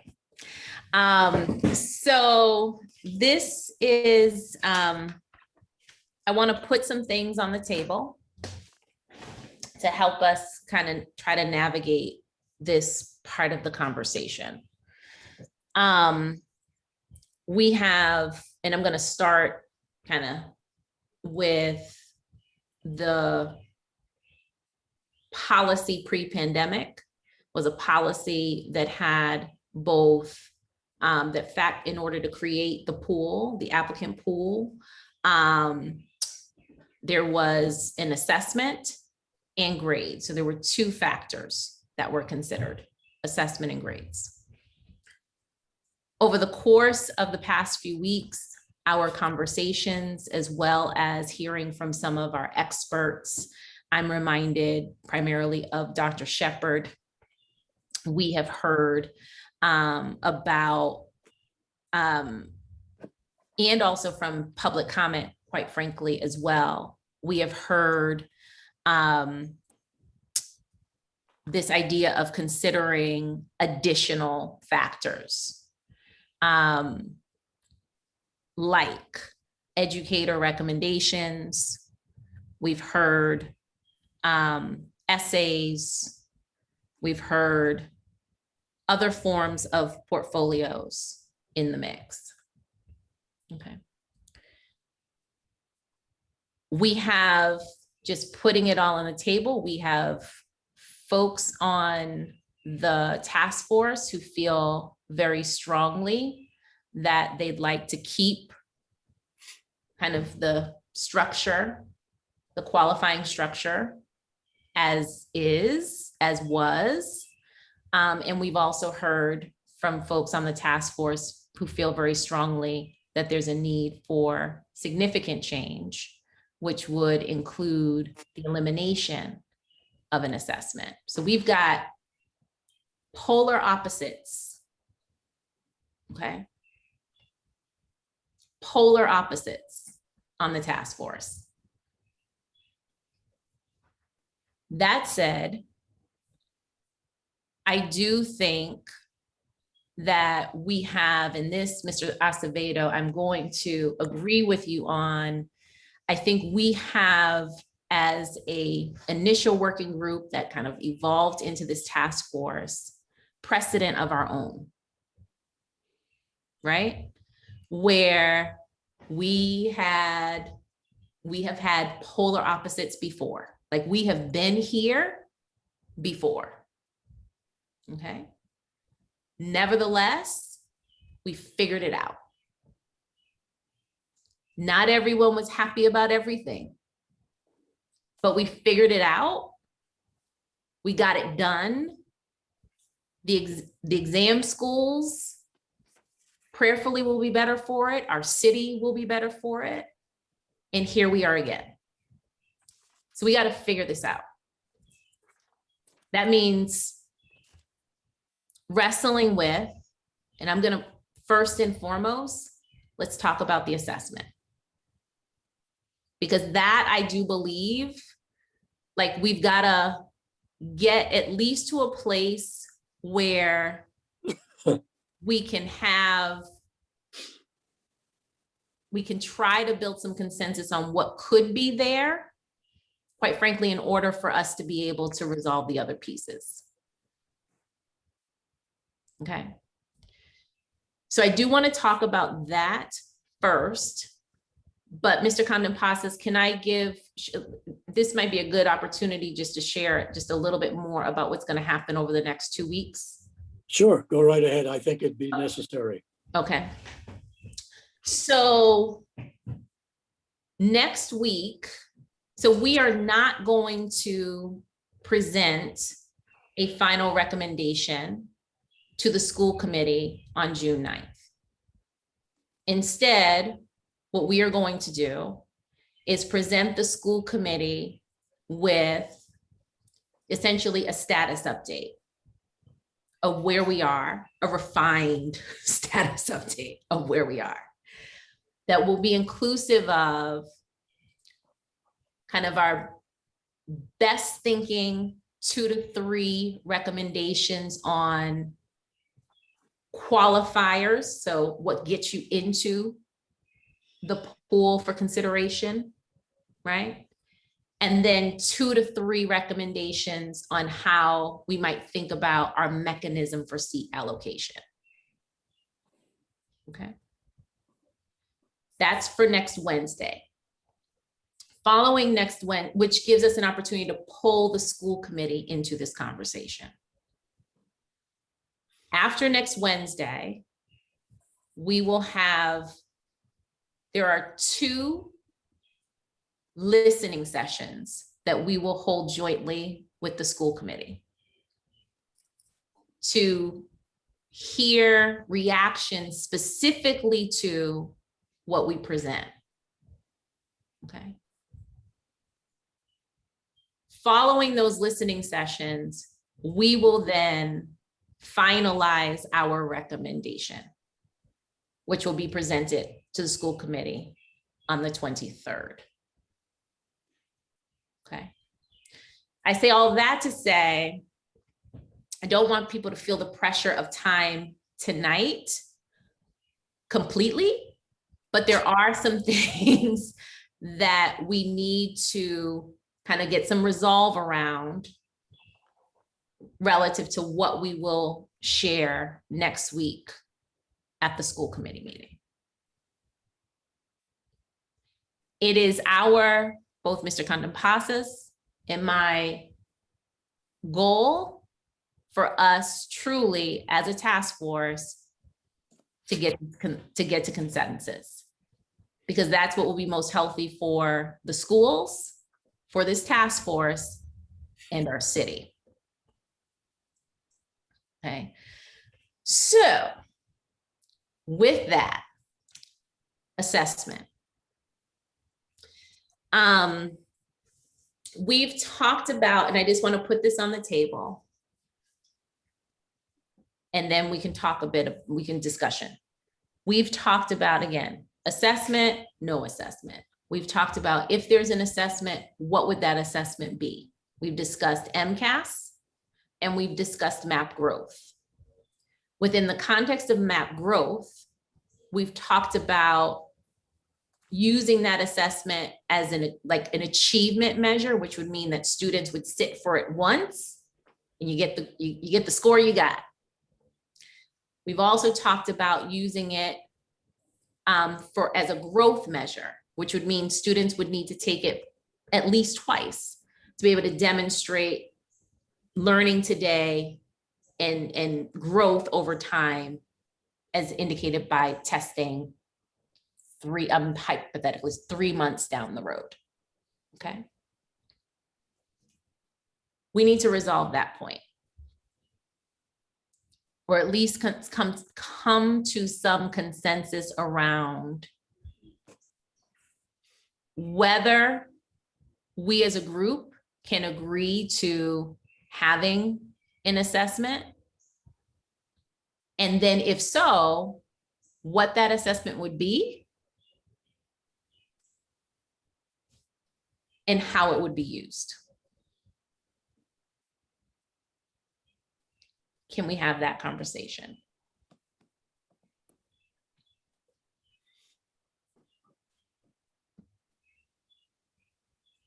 No one wants to speak first.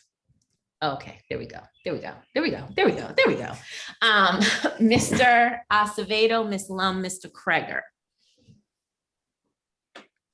Actually, Ms. Sullivan, you mentioned something that I don't think has been adequately weighed or discussed with respect to the NWEA and the MAP growth. We have heard this, some discomfort with respect to the use of the MAP growth as an assessment. But I don't think that we've had enough discussion of using the MAP growth as an indicator of growth, a growth indicator requiring the administration of the MAP growth at least twice. And I don't know that we've sufficiently wrestled with that, what it would look like. And especially since we're hearing from the folks from the NWEA themselves, the creators of the test, who themselves have said, actually, we prefer that you use it as a growth tool rather than an assessment. And so at least that's my recollection from their presentation. So I'm intrigued by that. And I'm wondering what data we would need in order to explore that and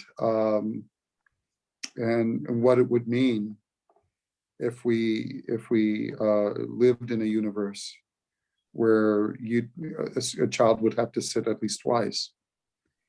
Of course, the advantage of that is that it could be administered to children outside of the realm of Boston Public Schools and outside of the coverage of DESE, who wouldn't have access to the MCAS.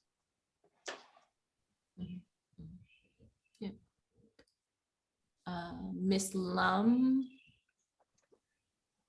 I do want to say that I am overall not opposed to an assessment being used in this process. So on a plain straight up and down vote with regard to assessment in and of itself, that's where I stand. How the assessment is used, I would say I do have some concerns / qualifiers. Understanding that as far as curriculum is concerned, math and ELA is the two subjects that are covered consistently throughout the district. If we use assessment to measure math and ELA progress, whether that's growth or whether that's achievement, I would really want to push for GPA to be more comprehensive than ELA and math. Mm-hmm. Got it. Mr. Kreger. I'm going to say it like Ms. Lum said it. I do not stand opposed to using an exam as part of what could allow for qualification to the exam schools. I think if an exam were to be used, I would want to make it as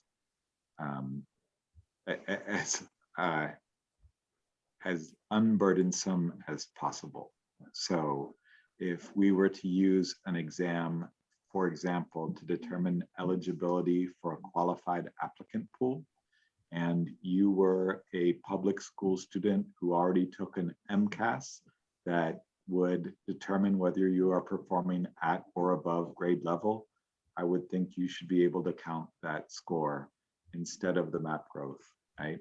If you are a student who's done it on the map growth, I think that's great, whether or not you have an MCAS score to go along with it.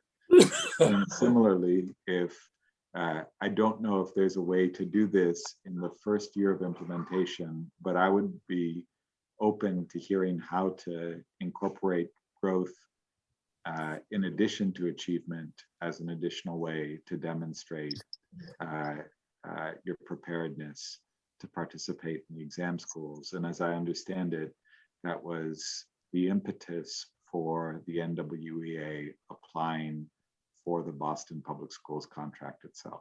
Right? So if an exam is to be used, my recommendation is, I think our charge is removing barriers to equal educational opportunity in admissions here. And if an exam is part of that, I would recommend doing it in any manner that can most eliminate those barriers. Thank you. Mr. Chernow.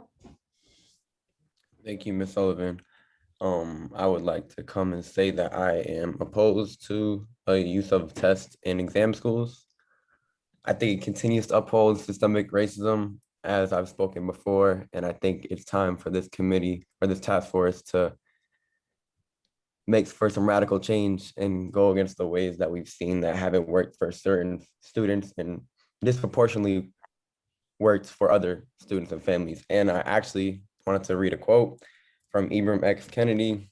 Some of y'all might know, I'm pretty sure the professor. He speaks on this topic a lot better than I could. He said, "Standardized tests have become the most effective racist weapon ever devised to objectively degrade Black minds and legally exclude their bodies. Yeah, I think he said it better than I could. So thank you." Okay. Ms. Aguirre. Yeah, I am not opposed to have an assessment. And I kind of agree with Mr. Gregor. If we have an assessment, should be say like convenient. I don't know. I know that private charter schools maybe they don't have MCAS. I wonder if that could be like an option to I don't know, to ask the students who are interested to be in exam school to take the MCAS. I don't know if that's kind of feasible or not at all, but the same way that before they have to kind of do the ISE, will it be possible to use the MCAS for that? Since the BPS students already take it, could we have the other students who are interested in come to exam school take the MCAS? And because I wonder, I mean, if we are going to be using MCAS, MathGrow, something different, are the data going to be comparable? I mean, are we going to be able to say, okay, a score of this much is equivalent to a score of this one and the other one, and that may or not be like really feasible? Like honestly, I don't know. And then for the GPA, I agree with Ms. Loom that in a different world, it will be great to have a GPA that includes more than math and ELA. But I think that unfortunately, the schools where science that is not taught by specialists, the schools where the kids don't social studies, so it will be really kind of underlining inequities because the other subjects are not taught, I think, in a consistent way in all the schools. So Ms. Aguirre, just to respond to one of your questions, when NWEA presented, they indicated that they are able to, I guess, normalize their scores, or that that the test is equal to, or I forget the language that they use, but basically what they said is that there is a correlation between MCAS scores and math growth scores. Then I think that we are fine, maybe. Mr. Contampasas, then Ms. Scarrett. And we're being asked, I'm sorry, we are being asked to speak up a little. Okay, thank you. Just a logistical perspective here. The in order for the MAP test to be used to determine growth, the district would have to be mandated to give that test across all of the grades and across all of the schools. That does not occur right now. Doing it in preparation for this fall might be a bit difficult logistically in order to suggest that I just don't know how you would do this for non-BPS students twice during the course of the year. We've already discussed the MCAS. I think they're being given this year. They weren't given last year. They may not be as indicative as we would like them to be, based on the fact that many students have had a very difficult time during the pandemic in terms of participating remotely in classroom work. So I hope to find consensus. I'm not sure we're going to be able to get there on this issue. I'd like to give it a shot. But again, the folks from MWEA have indicated, as has been mentioned, that they can give us, if we ask for it, either a result on achievement or determine a threshold which would be equivalent to a mass, an MCAS meets or achieves. And so I think for us, we first have to come to grips whether we can reach consensus on having an assessment.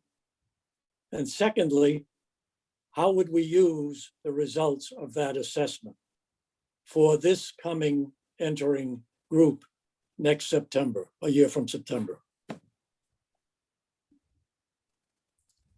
Thank you. Ms. Garrett? Thank you. The other school leaders, Ms. Grassa, Dr. Freeman Wisdom, as well as myself, are all in favor of an assessment. I agree with Mr. Chernow that radical change is needed.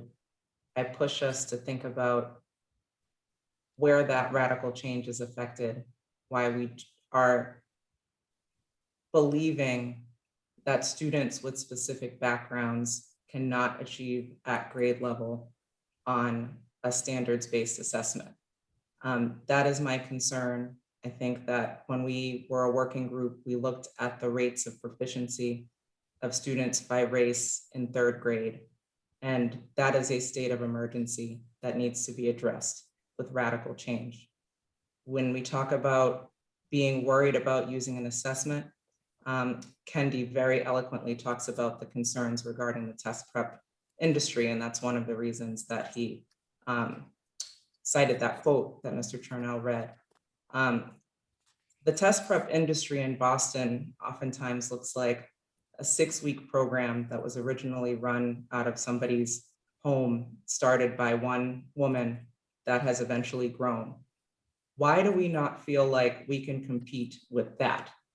Why can't our schools deliver that to our kids in school, as opposed to saying that the only way we can get to a diverse community in exam schools is to accept that to have students show grade level proficiency in a subject like math, to answer math questions, we just have to take it off the table, because there's no way we can compete with one lady in West Roxbury who does a 6-week program.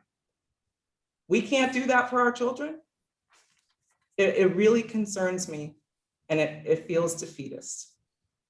So I haven't heard that, Ms. Garrett, and I'm sorry if that's what you've heard from folks. I haven't heard that belief from anyone on the task force, that our children cannot compete, specifically children from low-income households or Black and brown kids. That I have not heard.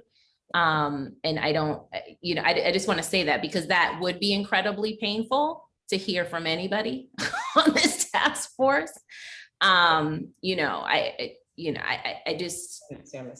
I guess my feeling is that is the extrapolation from a statement that a test is inherently racist, that a test on grade level standards in a subject like math is something that is always going to be an impediment. And I feel like to say that takes a defeatist attitude around our district, that we can't get to the preparation needed, because we know that there's nothing wrong with the test taker.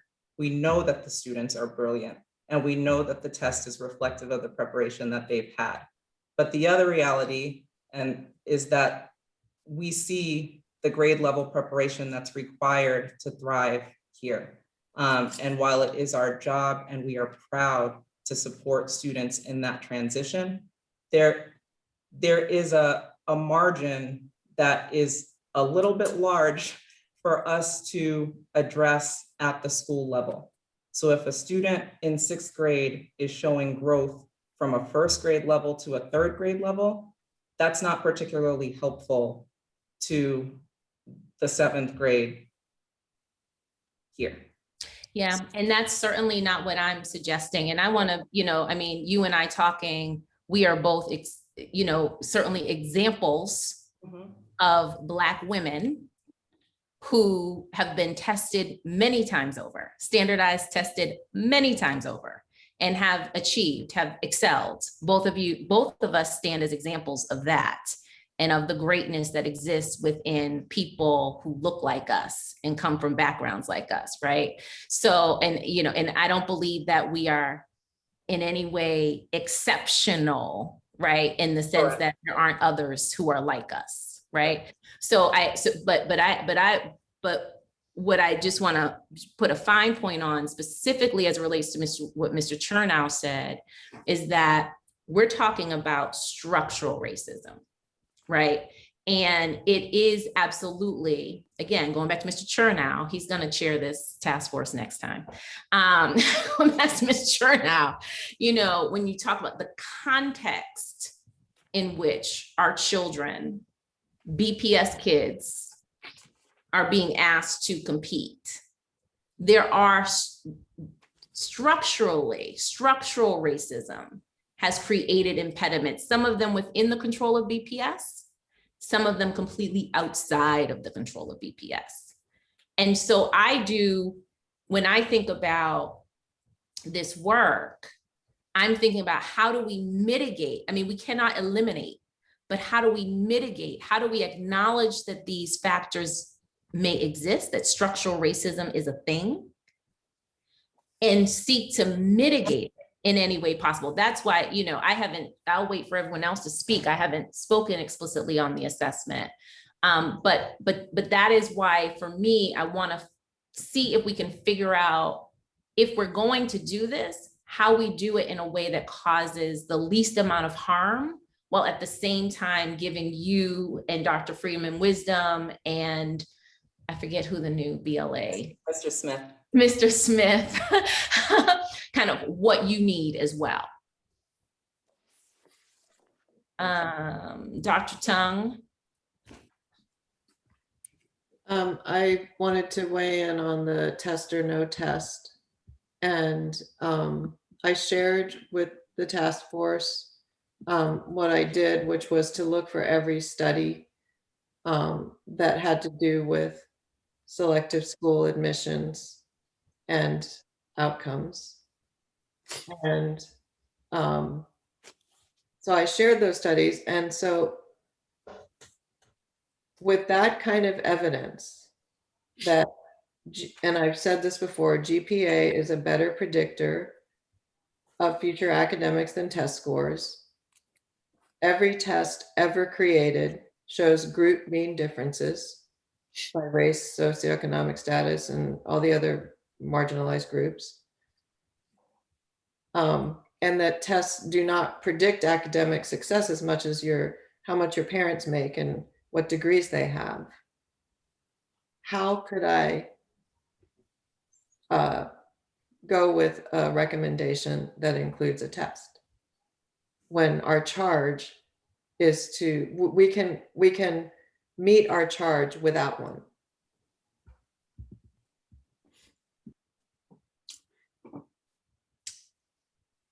Ms. Lum, and then Ms. Nagasawa. I thank you, Ms. Sullivan, and I want to thank Ms. Scarrett for her words as well, because I think that goes back to the achievement gap that has persisted is one that has to be addressed at the lower levels, which is outside this task force's purview. However, going back to my suggestion of using overall GPA, I think the only way to highlight the shortcomings is to include overall student achievement and recognize that student achievement is being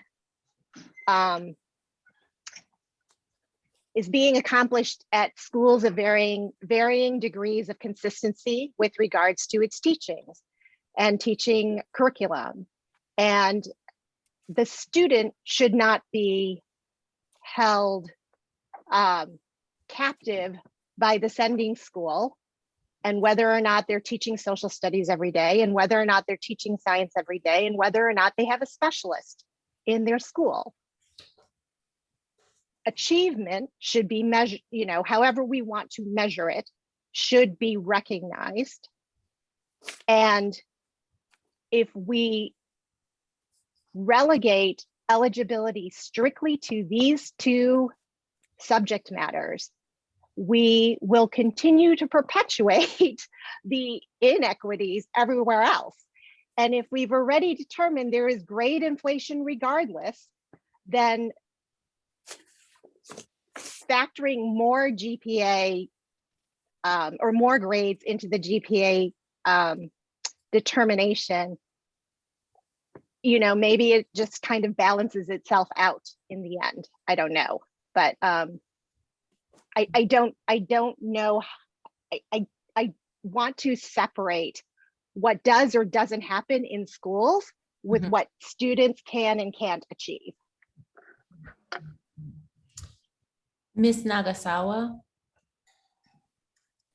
I will say that I am open to either a test or no test. I feel that GPA should not be the sole measure of academic achievement, because I do think that would put too much pressure on teachers. So if we can find an option that does not use a test, but includes some other factor, then I think I would be okay with that. And reusing the map of growth, I also am not opposed to using that, but I am aware that I believe Ms. Hogan showed us data that shows that white students' GPA does improve faster than Black and Latino students over the school year. And I feel that I'm curious to see how that might also play out if we do the map growth test and students take the test twice, and if the difference might increase. Okay. Ms. Waite, do you want to weigh in? No? Okay. All right. Mr. Condom. I would just suggest that hopefully we can find some common ground here. We're not going to do it tonight. It's 7:15. We probably should move. Well, I haven't gone yet. I haven't, don't throw in the towel yet, Mr. Contemplasis. I'm ready to throw in the towel. Don't throw in the towel yet, Mr. I keep hearing that, you know, we have taken polar positions. No, I'm hearing some, let me, may I though give my piece? Go ahead. I don't want you to throw in the towel yet. Don't throw in Well, you know, I in the interest of not creating a radioactive kind of response. Okay. It's 7:15. We're not going to solve this evening. I understand we have a number of people that want to talk and offer their opinions in public comment. I do think that, you know, we have been discussing issues and quoting folk and all of that sort of thing. The bottom line is, I don't want to lose sight of the fact that we have made a series of recommendations through the work group that tries to address every conceivable issue that has come up. We're not going to solve the problems of the district tomorrow. And, you know, I think we all know the problem with using GPA as a sole criteria. And what we've got to be able to do, as the good professor from the University of Colorado ended her conversation by saying, we are in a dilemma. And that dilemma, when I asked her, what would you suggest? She said something about a test or an assessment and a GPA moves us in that direction. And other factors. And other factors. And unfortunately, we're not going to solve that this evening. So, well, I'm not finished because I haven't gone yet. Everybody else has spoken. I haven't given my opinion on this assessment piece yet. And I want to do that. But before I do, I want to ask Mr. Chernow and Mr. Chernow and Dr. Tung, is there any scenario, is there any way that you could live with a proposal that includes an assessment?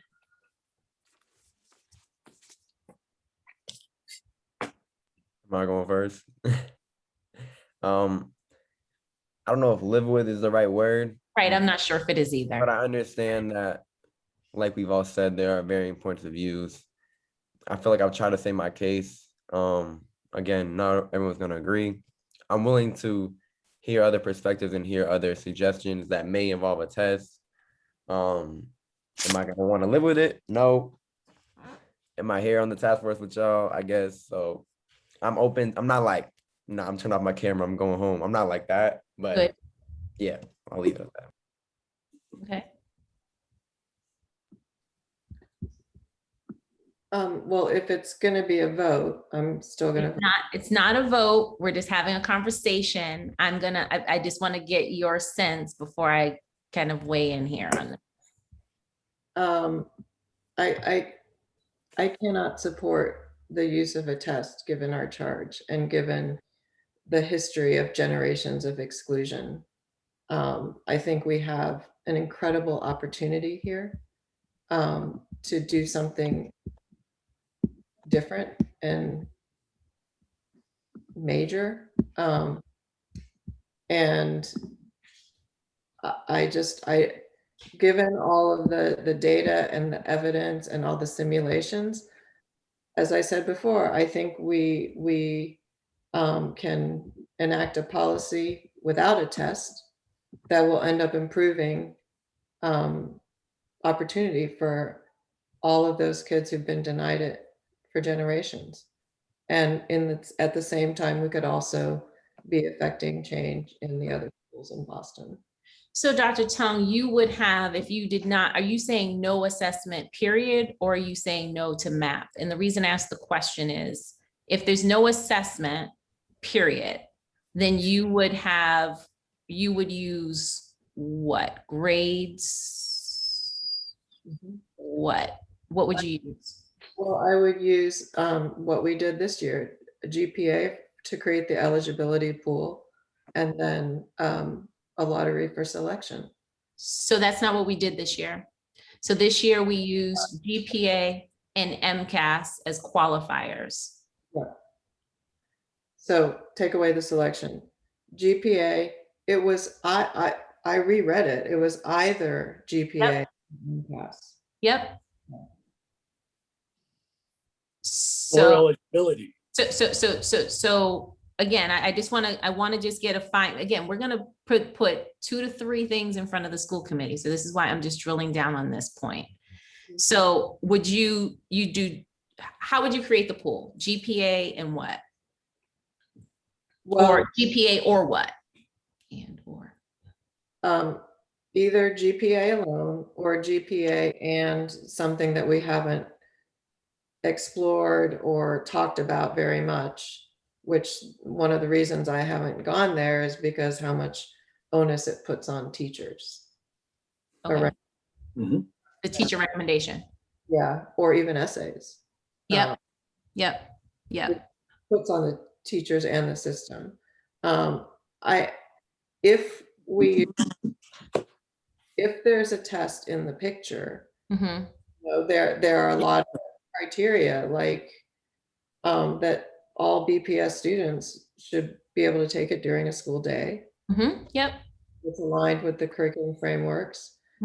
It's a criterion rather than norm reference test.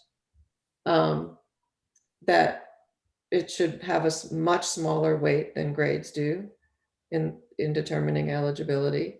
And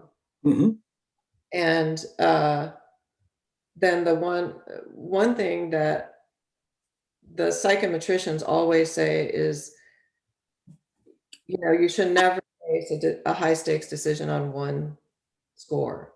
Right. You would need more than one score in more than 1 year, or at least more than one score in a year. Okay. But that I still, I mean, so, you know, it's not, I mean, I'm not naive. I knew that the conversation would go here. So I am thinking about if we test, what would some of the guidelines be? But I still am very much opposed to using one because of what we're trying to do. Yep. That was super helpful. I so appreciate that. As do I. Thank you. Okay. So I said this weeks ago, like I really struggle with reinforcing systems of oppression, whether it's in any form. I struggle with that. It's for me, like just from a justice standpoint, like my natural reflex is to fight against that and to try to find ways to deconstruct those types of structures, okay? I think in this situation, I would like to propose that we consider one of the things that Dr. Shepherd talked about, again, of the kind of the multiple points, right? She starts with, you know, try as best you can not to use assessments for these types of high stakes decisions, okay? But if you must, air quotes, must, multiple, you know, not using the assessment alone, having multiple factors that go in that are considered along with the assessment, and to try to identify factors that are, and I'm going to get the language probably wrong, but closer to the student. NWEA also talked about, one, that the MAP growth has not been used as a high stakes test in this way before. And that if we were going to use it, to think about multiple factors that could be considered alongside an assessment score. And so I am interested in exploring, oh, I'm sorry. And then the other thing, sorry, is I am very mindful of the moment we're living in, where whether we want to acknowledge it or not, our Boston Public School students have had a very tumultuous year through the pandemic. They have been hybrid, virtual, it's been very tumultuous. That's difficult for anybody in a learning process. Like, you need stability when it comes to learning.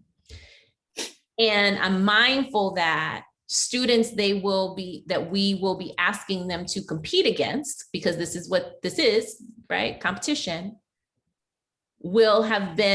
some of them will have had the opportunity to be in classrooms since the pandemic, maybe with a 3-week disruption. Private schools have been in class, physically in buildings.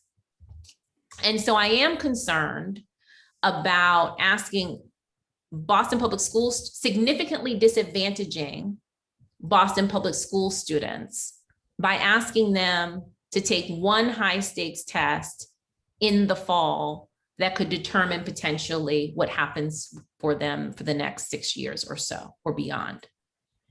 And so with that, I am very compelled to think about, if we are to use MAP, to think about growth, to at least give students who are in BPS and students who are similarly situated to kids in BPS the opportunity to demonstrate what I've heard the school leaders talk about over and over again, and that is their ability, their potential and their ability to work at grade level. So when it comes to the assessment, I'd want to think about growth, maybe and/or achievement as an option. I'd want to think about, Dr. Tung, to your point, including factors like potentially an educator recommendation. And I understand that educators may feel like that's a stressor. My response to that is our children are stressed by having to be tested. So we've got to, like, as a city, if these are the schools we want to have, then we all need to, we all have to do our part to support the student. I would also like to consider, Dr. Tung, to your point, as a factor, potentially essays or some essays from the students, giving them an opportunity to share a little bit more about themselves or why an exam school would be good for them, or a video, if you will, something from the students.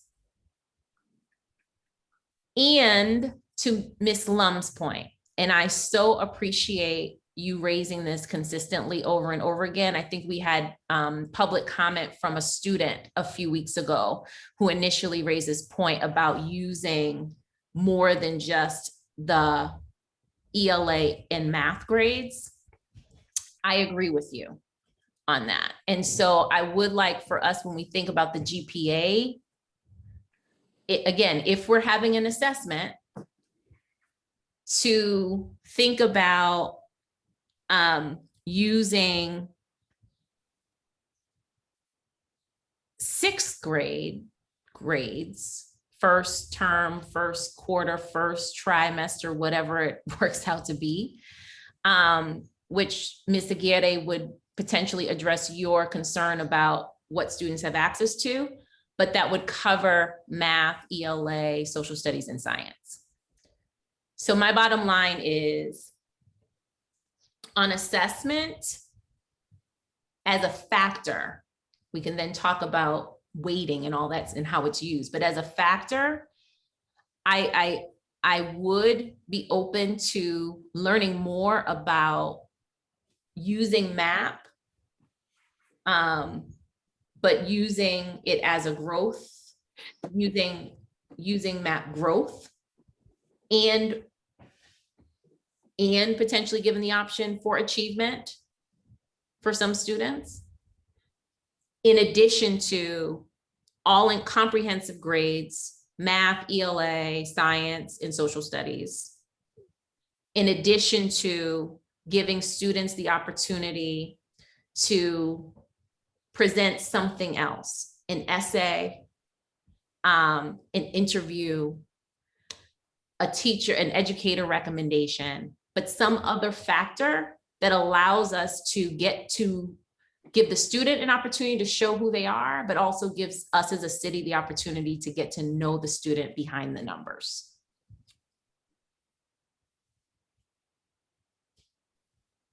Ms. Aguirre? Yeah, I agree with many of the things you have said. I think that we should keep in mind that we are doing this not for this year. I agree this year has been a disaster. I mean, an unspeakable disaster, but it's not a one-year deal what we are doing. It's for I don't know how long. So I think that we should not limit ourselves based on this disaster year on what we can do.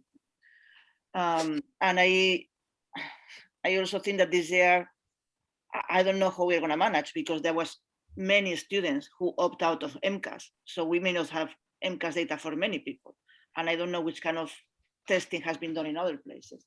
But I really would like for us to keep in mind that this year has been a disaster, but hopefully next year it's not going to be, and we should look like beyond what happened this year when we are making these plans. Ms. Lum? I have more of a practical suggestion with regards to some qualitative factors. One is the possibility of having the essay being given during the school day as part of the school as part of an assignment, whether it's in social studies or English or math, and maybe you want it in social studies outside of ELA so that you're covering another subject. And that way it can be part of the day-to-day operations as opposed to something separate over and above. Super helpful. Dr. Tung? Ms. Sullivan, I just wanted to ask you if you following your logic about using multiple measures, and if we can do something like educator recommendation or essay or video, in addition to grades from multiple subjects and potentially from 5th and 6th grade. And we know that the NWEA is flawed in so many ways in terms of its validity. Why not just go with the multiple measures minus MAP growth? Yeah, so I appreciate that question. I think that what I would like to do, looking forward to Wednesday, is, I shared, we're going to, Mr. Condom and I will share kind of 2 to 3 kind of recommendations relative to kind of how the qualifier, and 2 to 3 kind of mechanisms for seat allocation.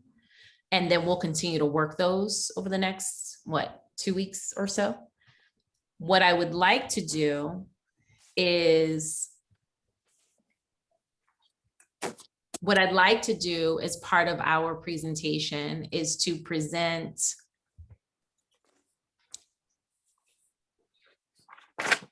something that would include an assessment plus grades. If we can come to consensus on like what the grades are, that would be fantastic. Plus grades, I would say comprehensive to what I've heard, both in public comment and also from others on the task force, comprehensive grades, so more than just the 2 sets, and some other factor or factors. Okay, so having at least 3, perhaps 4, so more than the 2, more than just grades and assessment. Plus as one option, and with that assessment being, because MCAS is, at least for this year, MCAS is not an option. Ms. Aguirre, I hear you, perhaps in the future, MCAS could be an option, but MCAS is not an option right now. With that assessment being MAP growth, and it could be, one way could be with straight achievement, and another way could be with achievement or growth as the measure. And then so 1, 2. And then the third option would be to present and put it on the table, would be a proposal that includes kind of these portfolio of options that is exclusive of an assessment. So 2 that include an assessment and 1 that does not, and just letting the school committee know that we're still working through, but this is kind of where we are in terms of thinking about creating the pool. That's what I'd like to be able to do on Tuesday. If we as a task force could feel okay with that. I see heads nodding. I don't see heads shaking. I see heads, okay. Mr. Cherno? Yeah, just really quickly, again, I'm head shaking. Yeah, head shaking. Okay, you're head shaking, okay. Yeah, I just wanted to say, as someone who was opposed to tests, who is now making a compromise, that there be test options available. I would call upon my fellow task force members that you be open to future compromises that may impede on some of your beliefs as we continue this process, because here we are compromising already, just to put that out there.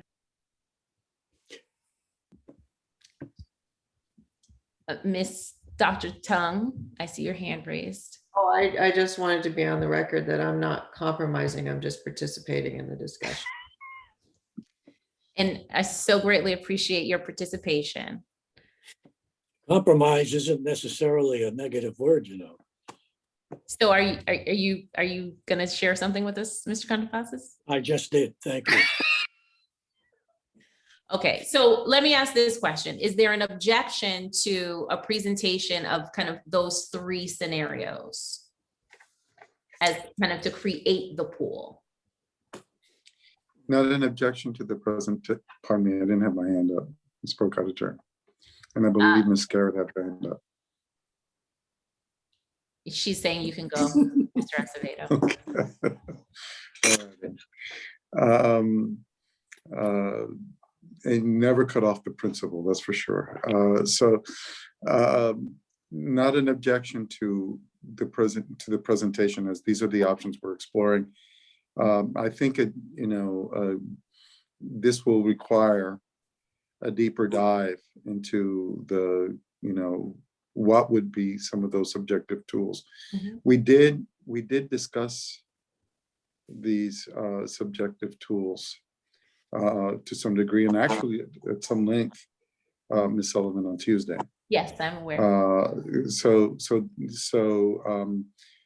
And there were some very cogent arguments as to why some of those were problematic and would actually exacerbate inequities even deeper.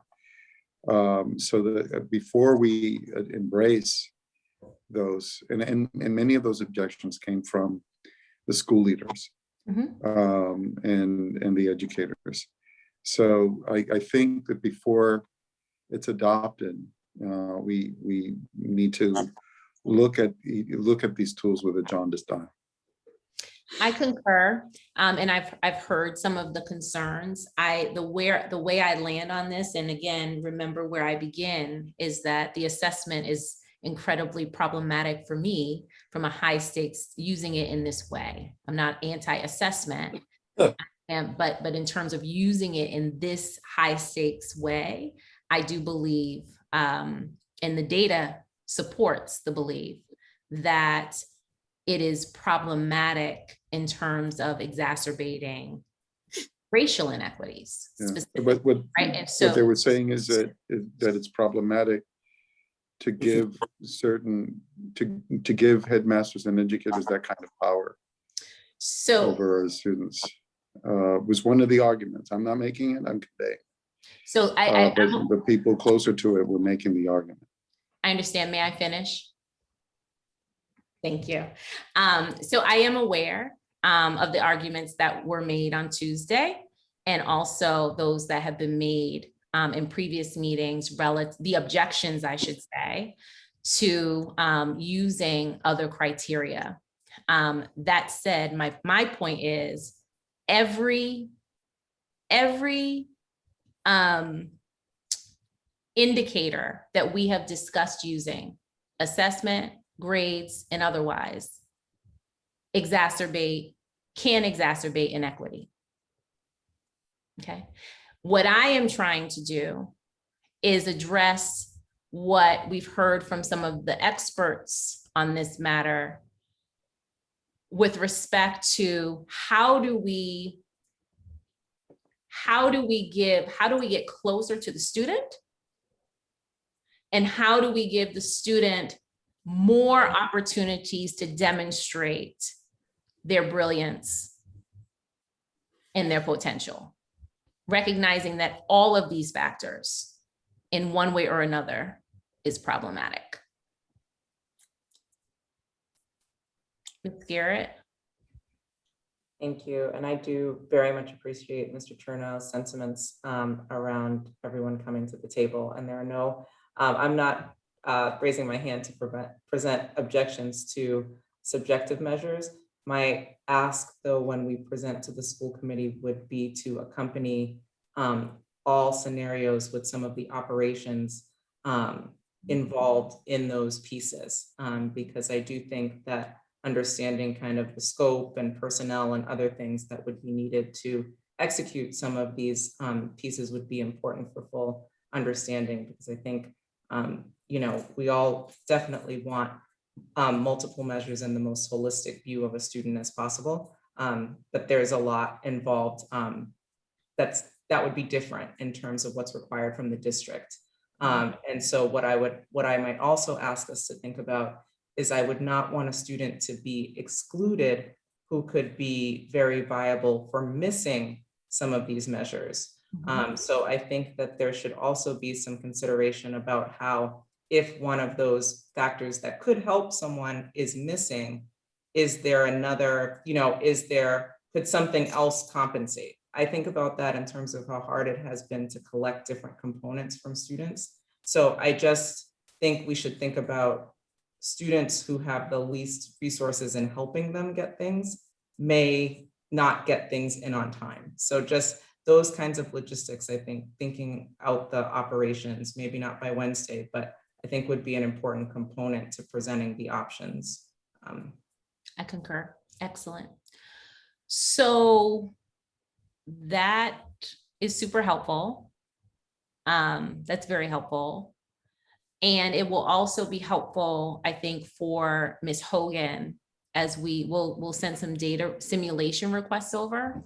It will also be helpful for her in being able to create, oh, you're still here. Okay. I'm still here, Ms. Think Sullivan. about the simulations because we want to see what these different options, I mean, obviously not including an assessment is going to be a tough one, but we can run some of the others perhaps, so we can get a sense of kind of what this might look like and whether it meets our stated objectives. I think, in what I heard in terms of, the mechanism, really, looking at just high level, certainly we have the tiers on the table, 8. We have census tract on the table. And we didn't talk about it tonight, but again, from Tuesday, even though I wasn't here, I stay on top of things. I heard lottery. After what I've heard is lottery, there's a qualifier and then lottery as an option as well. So we can end it here tonight and go into public comment, but I want to most importantly just flag Mr. Condom and I will make sure that the presentation is completed for Wednesday. I can't get my days together.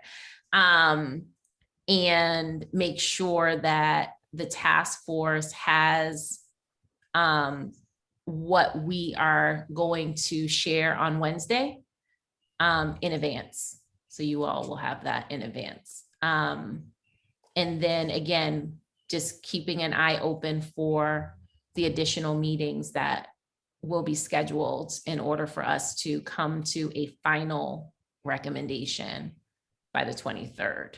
And I do believe we can get there. It'll be painful, but we will get there.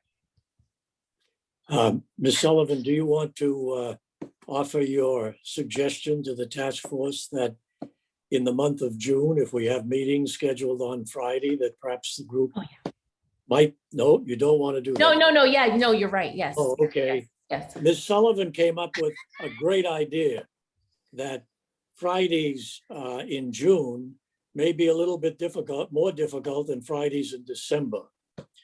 And so her recommendation to the task force is maybe we move Fridays to Thursdays. That, at least for the remainder of our sessions, would make it a bit easier on those who want to enjoy a longer weekend.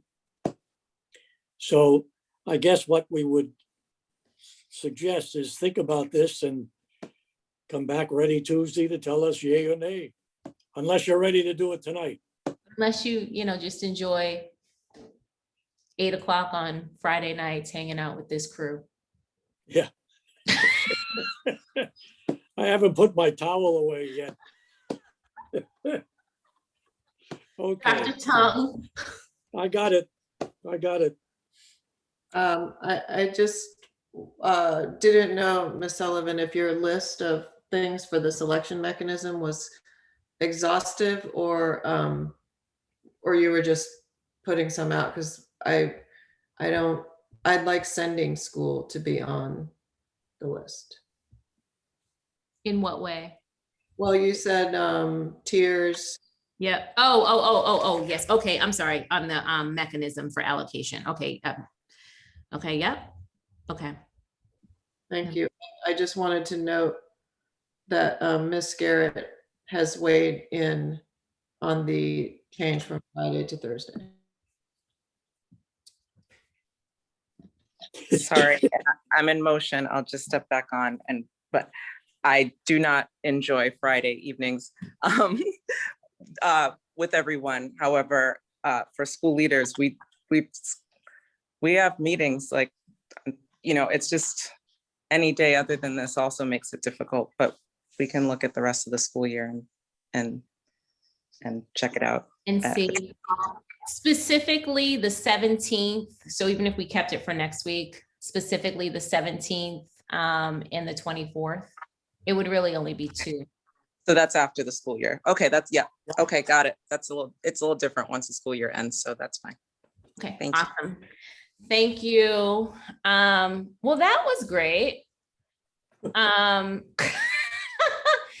All right, so I think we're ready. Ms. Parvex, hopefully she's still here. Yes, she's still here. Ms. Parvex, we are ready for our public comment. Thank you very much, Ms. Sullivan. Tonight we have 14 speakers, and each speaker will have 2 minutes per person. I would remind you when you have 20 seconds left. Those who require interpretation services will receive an additional 2 minutes. Please state your name, affiliation, and what neighborhood you are from before you begin. When I call your name, please raise your hand virtually in Zoom. Also, make sure you're signed into Zoom with the same name you used to sign up for public comment. That will allow us to identify you when it's your turn to testify. I will move you in as a panelist, and we will ask you to turn on your camera for public comment. Our first speaker is Yufang Ron, followed by Mei Yu and Stuart Webb. Yufang Ron. Please unmute yourself and turn on your camera, please.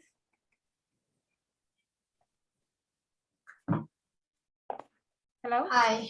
Okay, hello? Can I start now? Yes, thank you. Okay. Thank you. Good evening. My name is Yufang Rong. 6 years ago, I moved into my current house in West Roxbury. Within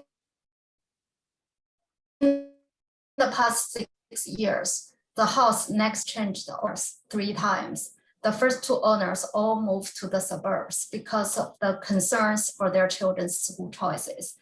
In 2012, with the goal of reducing inequity in access to high-quality schools, Tom Menino, then the mayor of Boston, hired a group of MIT researchers to develop the current lottery-based algorithm for BPS to assign kids to schools. Several years later, Professor Nancy Hill at the Harvard School of Education independently evaluated the effectiveness of this admission algorithm. Surprisingly, her study found that the algorithm did not increase equity in access to high-quality schools. What makes things worse is that lottery-based policy has negatively impacted the demographics of the city. Last year, Boston Indicators published a report on Boston's declining child population. The families who leave Boston when their kids approach kindergarten are predominantly middle and high income. This has created a growing mismatch between the demographics of kids and city overall. Professor Hill further pointed out the underlying problem is that a school choice and assignment policy alone cannot solve inequities in access to high-quality schools when there are too few high-quality schools in the neighborhoods that need them. Sure. While this is a hard problem to solve, it is ultimately a problem that we know how to solve. To summarize, a policy cleverly engineered by MIT researchers did not work as expected. What Boston needs is to welcome all families back to the city. But I'm afraid that a lottery or geographic-based policy for exam school admissions will only drive more families with children out of Boston. I hope you seriously consider this factor when you make your final decision. Thank you very much. Thank you very much. Next speaker is Mei Yu. Please raise your hand.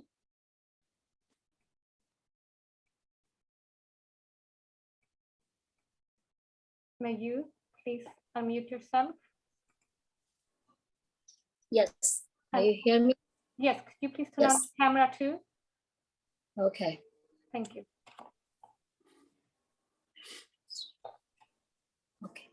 Hello. Hello, thank you. Hi, I'm Mayus. I'm a PPS parent. I'm living at Raspberry Crossing. The zip code is 02120. I'm strongly disagree with the method of the using zip code to decide who gets to go to an exam school. It is really unfair for certain people living in neighborhoods where there are fewer spots available for students to get into an exam school. Based on data provided by BPS, neighborhoods like Chinatown, downtown, certain parts of the Raspberry and Bacon Hill, etc., have very limited seats available. This is very unfair because most of the available seats are focused in certain neighborhoods with which not everyone live in. And also, I noticed that between neighborhoods like Raspberry, there are 3 different seats available based on zip codes in Raspberry. But why is it that there are not the same number of seats available even though it is the same neighborhood? There is not an equal and fair opportunity for all students to get into an exam school, because deciding who gets into an exam school based on zip code is very flawed. I have a son who graduated. I'm sorry? 20 seconds left. Okay, I have a son who graduated from one of exam school, and I know firsthand how great the exam school are. They provide a lot of opportunity for students to success, and it wouldn't be fair if we use zip code to decide who gets into a school. Yeah, I hope the PPS does not implement that method of deciding who gets into an exam school. I strongly recommend that PPS to continue use the ISEE test and GPA to decide to get into the exam school. Thank you for listening. Thank you. Thank you very much. Next speaker is Stuart Wang.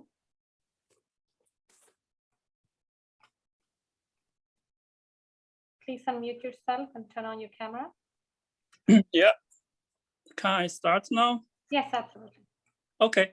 Yeah, everyone has their American dreams. American dream means this country is the land of opportunity and that anyone can achieve success through hard work. And I think the concept school admission through either lottery or residence zip code or census tract is against the essence of the American dream. I talked to several young students about the exam admission without test recently. They have heard about the zip code lottery. And one kid said he will not worry about actual homework anymore, and he can spend more time on video game. The other said he will not bother to go to library to read more books, and he will not spend more time on hard math or physical science anymore. So as we know, the US need to invest more to gain more competence in the technical world. How to achieve that?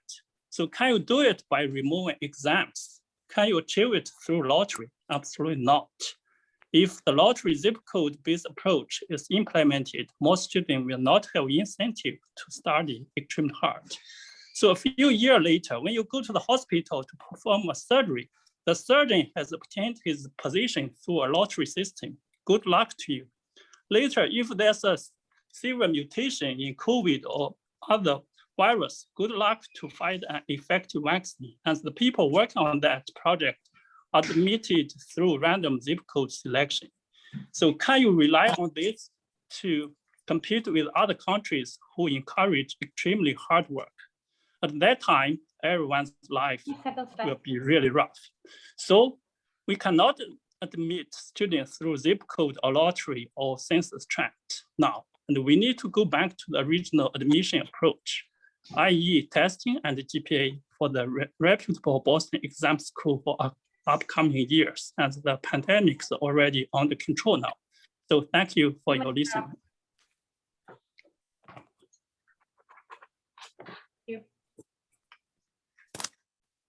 Next speaker is Jing Song Chow, followed by Steve Yang.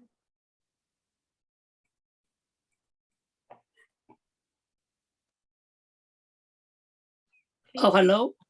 Hello, please, yes. Oh, hello. Can you hear me? Yes, thank you. Okay, thank you. I'm a resident of City Boston in the neighborhood of West Roxbury. So thanks for the opportunity. I also highly appreciate the time and effort of every member of this task force. However, I kind of struggled in understanding the timing and agenda of this task force, especially in connection to the lawsuit and the court ruling early this year at the Boston District Court.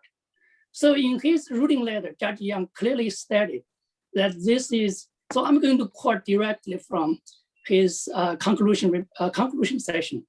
So he said, this is also the year of major election. So as a major appoints the school committee. So these matters are sure to be, and of right ought to be, the subject of lively civic debate. So clearly, Judge Young passed the decision on to the next major administration and the future school committee. So there's plenty of time. So why are we so rushed to act on this? And this does not seem to be consistent with the court ruling and might put the city in a troubling position since this case is being appealed at the circuit court. So my suggestion is to postpone the timeline and agenda of the task force. Otherwise, I don't see how the democratic process and the new measure is going to contribute to this important civic matter. So sorry, I don't. So I respect all the work you guys have done, but this is just a public comment that I would like to speak to my mind. So that's my concern. Thank you so much. Thank you very much. Next speaker is Steve Yang.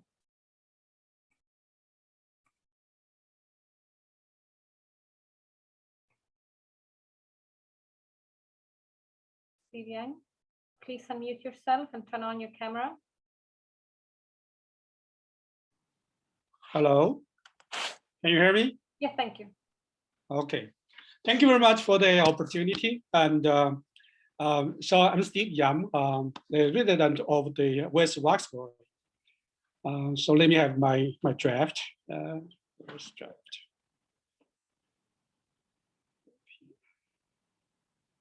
Sorry. Okay.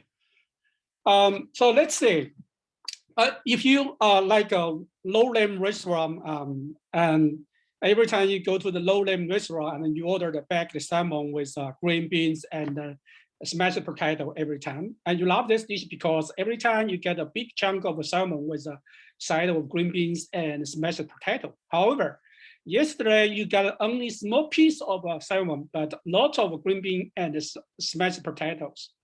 So will you order this dish without hesitation next time? Probably not. Likewise, if the admission to the exam school is not primarily determined by the exam, this admission policy will totally change the exam school. Exam has been successfully used as a primary criteria for exam school admission for decades. As an objective measurement, exam score is gaming resistant and transparent, and thus can prevent any manipulation. With exam as primary factor for the admission, students can control their future by hard working. If they don't want their future be controlled by notary or zip code. So you might think exam is not perfect way to evaluate students' potential, but it's a fairest way for most.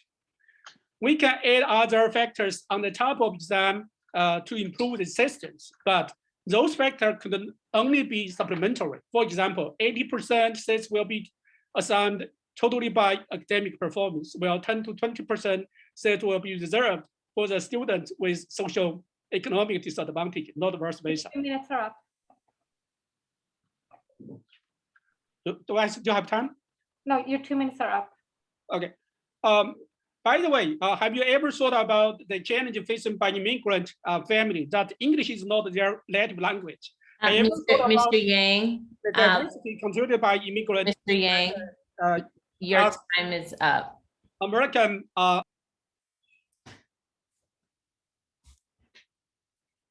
Thank you very much. Next, so we now have Mandarin and several Cantonese speakers. I will turn off the interpretation icon and interpreters will be in the main room. Interpreters, please stop interpreting and mute yourself for this part of the testimony. I will need Terry. Yes. So next speaker is Kelly Wang. Kelly Wang, please raise your hand. Kelly Wang， 你可以把手举起来吗？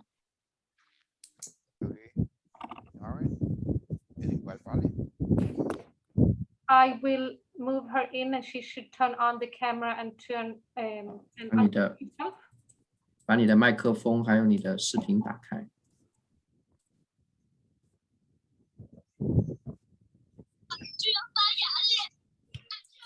大家好，我的名字叫 Kelly 王，很高兴今天在这里，但是我是非常赞同和支持 SM School， 应该按考试拿取最高分数50%，和考 GPA 50%而录取。学生入读准则为标准，亦是 SM School 一直以来成为最 top #1， 最好是最高。Excuse me, Terry, could you please? Yeah， 那我先翻译一下好不好 ，Kelly？ Okay. So, hello, my name is Kelly. I'm supporting that exam school to have an assessment and be able to pick the top 50% of the students that has the highest achievement from the assessment and the 50% of the students that has the highest achievement in the GPA. And that's the reason that keeps the exam school as a top school in Massachusetts in the past decades. 最好最高质来的宗旨来挑选学生，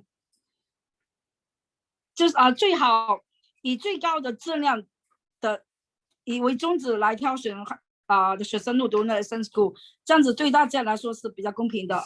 我是不会很喜欢说以抽签的方式或者说以邮编的方式来进入。I would strongly oppose the lottery or zip code system. I think the most fair way to select students to go to the exam school is to pick the highest achievers from the city to go to the exam school. 因为虽然说我本身我是住在那个 South End 这边，我知道我这边的有27%个学生会进入到 SM School 及以上的3间学校，但是我觉得还是以考试为公平，对大家都公平。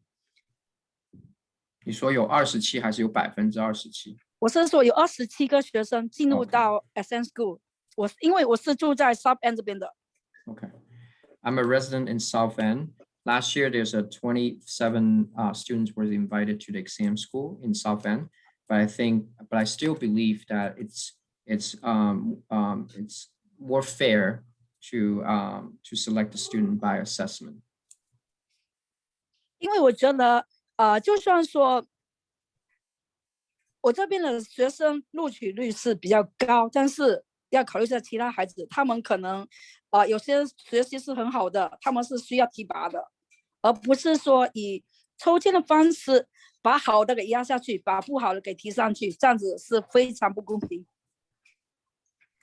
Also, I also believe that although Southend has a good acceptance rate last year, but I still believe that we need to reward the students that are hardworking.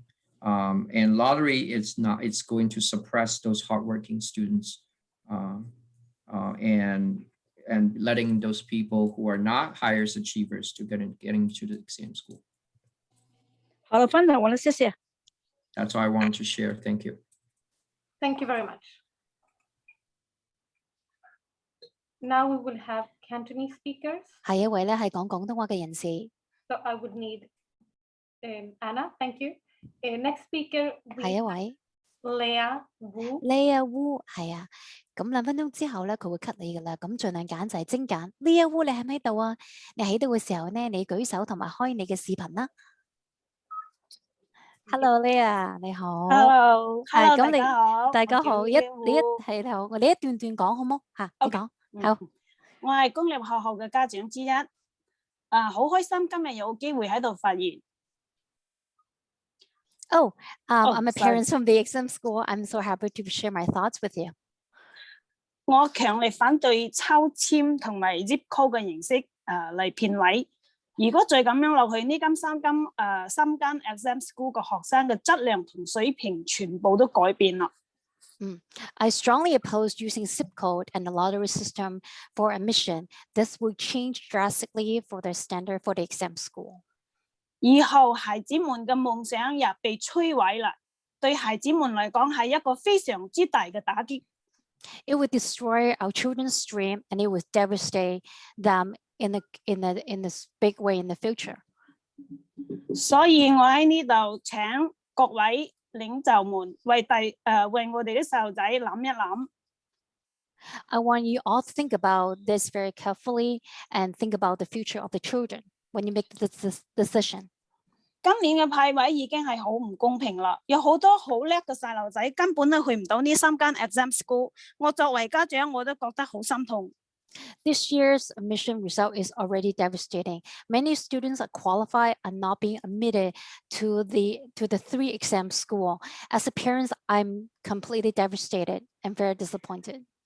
我希望用返以前用考試嘅形式嚟錄取呢3間學校，憑自己真正實力嘅本事考入呢3間 exam school。I think that we should use what we used to do, using hard work as a merit for the admission to gain admission to these 3 exam schools.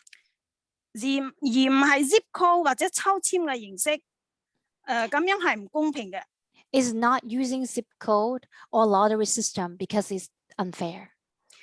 以考試嘅形式先至係最公平、公正、最好嘅方法。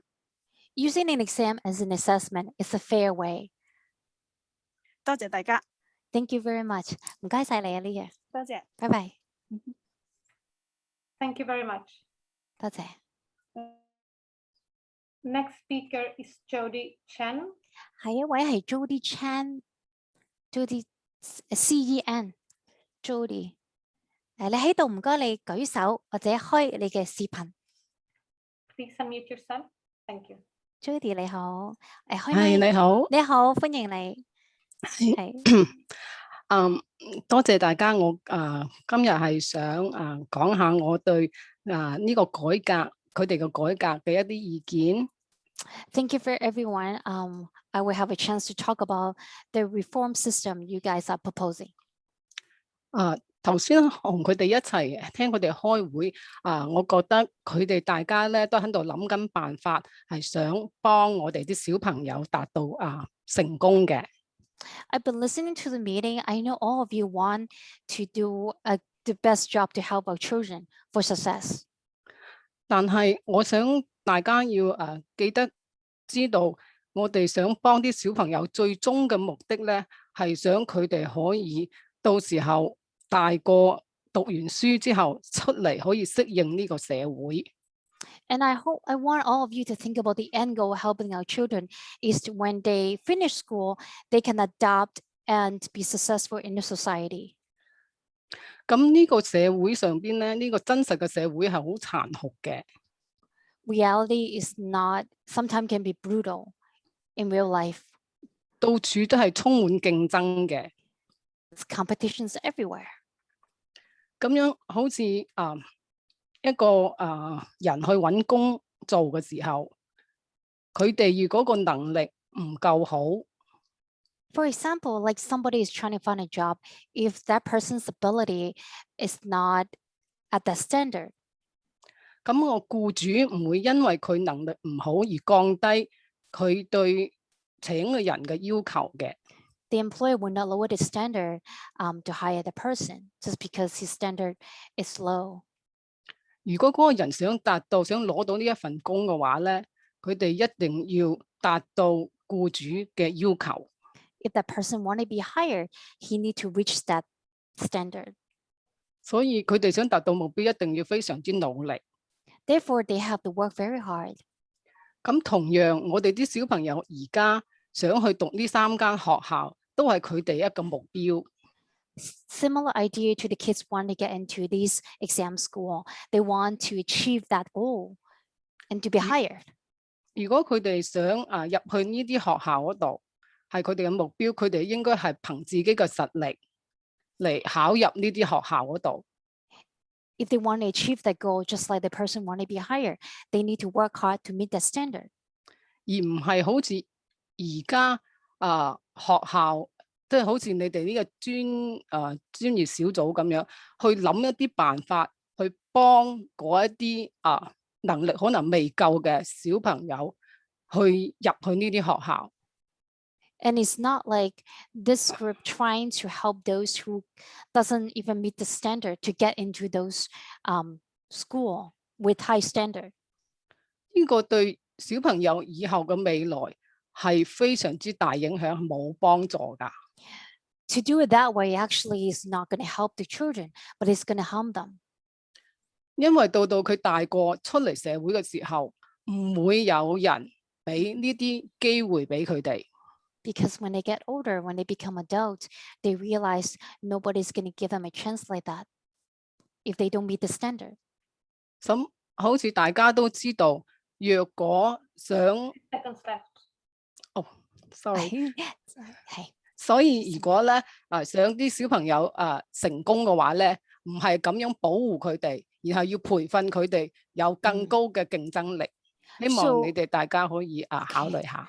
So in order to really help the children, instead of really protecting them and thinking you're helping them, you actually should encourage them to meet the standard, to be better, to be in the standard, and then to make it to the school. Thank you, Anna. Thank you so much. 多謝你 Judy. Thank you. Okay. Next speaker is Shirley Wang. 下一個係 Shirley Wang. Please raise your hand. Shirley 你喺度，如果你喺度舉手同埋開視頻。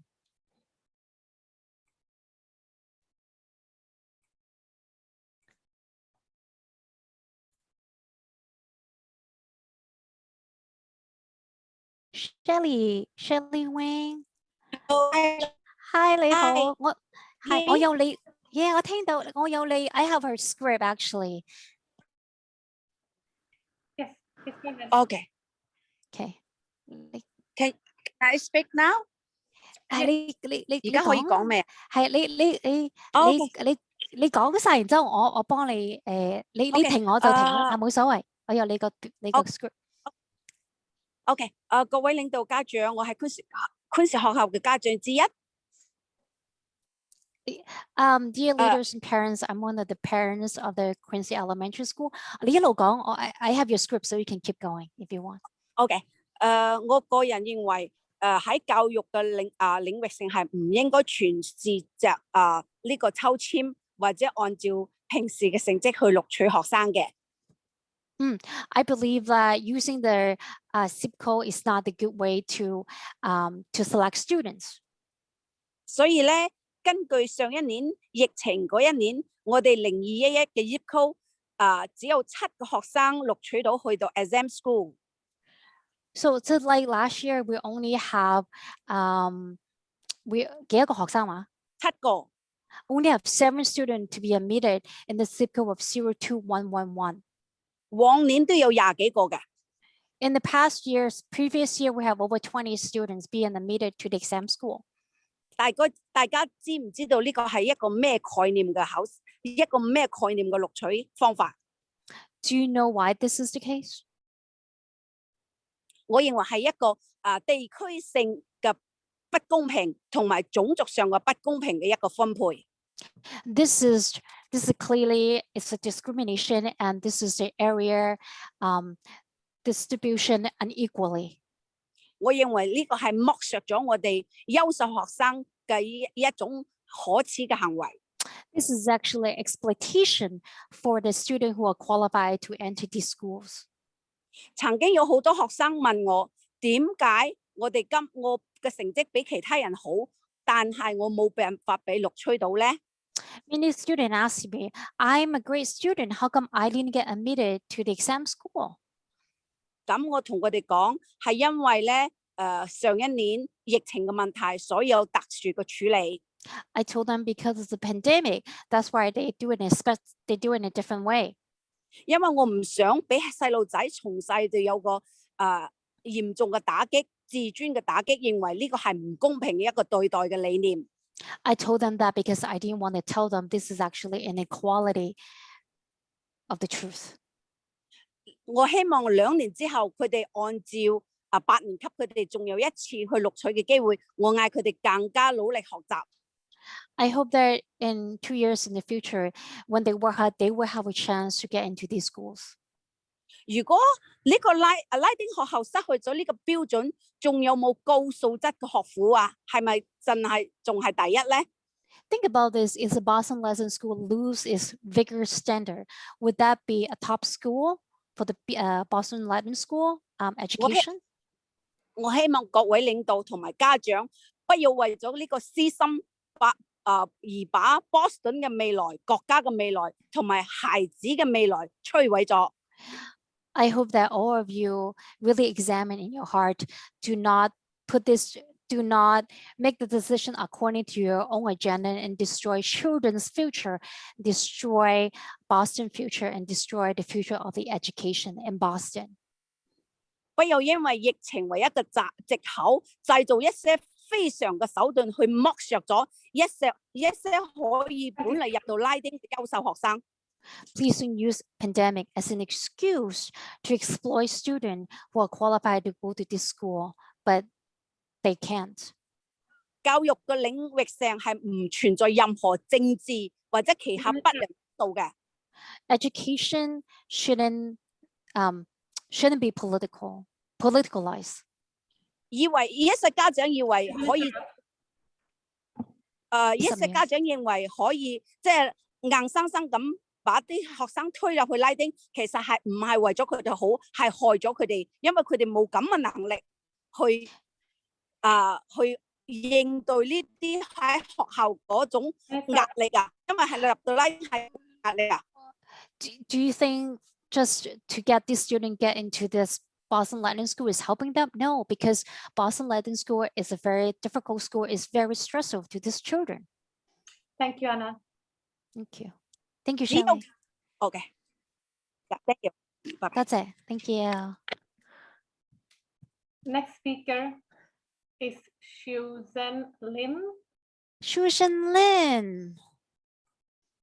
喺咪度啊？喺度舉手開視頻同我哋分享。Susan Lin 收 Boston 嘅。Please unmute yourself and turn on your camera. 開咪同埋開視頻，唔該。你好，聽到嗎？聽到，聽到，大家好。大家好，今日好高興你哋俾機會我發言。我係公立學校嘅家長。I'm a parent of BPS. I'm very happy that I have a chance to share with you my thoughts. Okay. 我名嘅係蘇振蓮。我強烈反對對 zip code 同埋抽籤入去深間學校嘅 SM school 嘅。Okay, I'm strongly opposed using zip code and lottery system for the admission for the exam schools. 咁樣咧係唔公平嘅。我認為咧考試入呢三間學校咧。This is very unfair to do it that way. I believe using the exam is the way. 咁樣咧對每個小朋友咧都公平公正咯。In that case, it would be fair for the children as well. 就咁啫，唔該晒。That's all. That's it. Thank you so much. That's all I want to say. Thank you very much. That's it. 多謝晒。Bye. Next speaker is Jenny Chi. 下一個係 Jenny Chi， 歡迎你。Jenny Chi 舉手開視頻同我哋分享。Please unmute yourself and turn on your camera. Thank you. Hello. Hello， 你好 Hey， Jenny。你好。大家好，我係昆士學校嘅家長。Hi everyone。sorry， 你講。我係非常反對 exam school 係用 lottery 同 zip code 嚟分配學位，係絕對係唔公平嘅。Hi everyone, my name is Jenny. I'm a parent of the Josiah Quincy School. I want to express my disagreement and oppose using again SIPCO and the lottery for the admission for the exam school. 分區點解對學生唔公平咧？學生嘅目標係向 exam school 嗰條路走嘅。Why this is not fair? Because students should use exam school as a pathway. 當佢知道今次我成績咁好，仍然冇辦法去到 exam school， 覺得冇咗呢個機會。To know that they do really well for the exam and not able to gain admission for the exam school, they lost the chance. 就係因為你哋學會限制咗，但係我哋嘅成績係好過其他啲學生，我哋仍然冇辦法進入呢個 exam school。You have set restrictions and limitation for these students, not able to let them to enter the exam school. 就打個比喻，我係 A 區嘅學生，我嘅成績係比 B 區個7個學生仲好嘅成績，但係我仍然冇辦法參與到呢個入 Latin school。For example, I live in District A. My grade is much better than the District B7 student. However, I didn't get an admission to enter the exam school. 就係 B 區嘅學生，佢低過我，仍然可以入到，係咪好唔公平咧？對我哋有咁好嘅成績、優秀嘅學生，我哋已經盡咗最大嘅努力。The 7th student at the District B, their achievement and grade is a lot worse than mine. However, they get in, but I didn't. 咁我作為 A 區 so 嘅學生， unfair. 我感到好冇希望，變得冇咗希望，係絕望。For the student in District A, this is like despair and hopeless, and then is very unfair. 如果你哋取消呢個 zip code 嚟分配學位，咁每個學生都有希望可以入到 exam school， 憑自己嘅實力考試最高分， So 係有呢個優勢。Stop using zip code as a criteria to limit those students who are qualified to enter the exam school, to please let them to have a fair chance to get into this school by the merits and the achievement. 因為我哋個學生就係為咗呢個最高嘅目標，就係 exam school 去爭取去努力。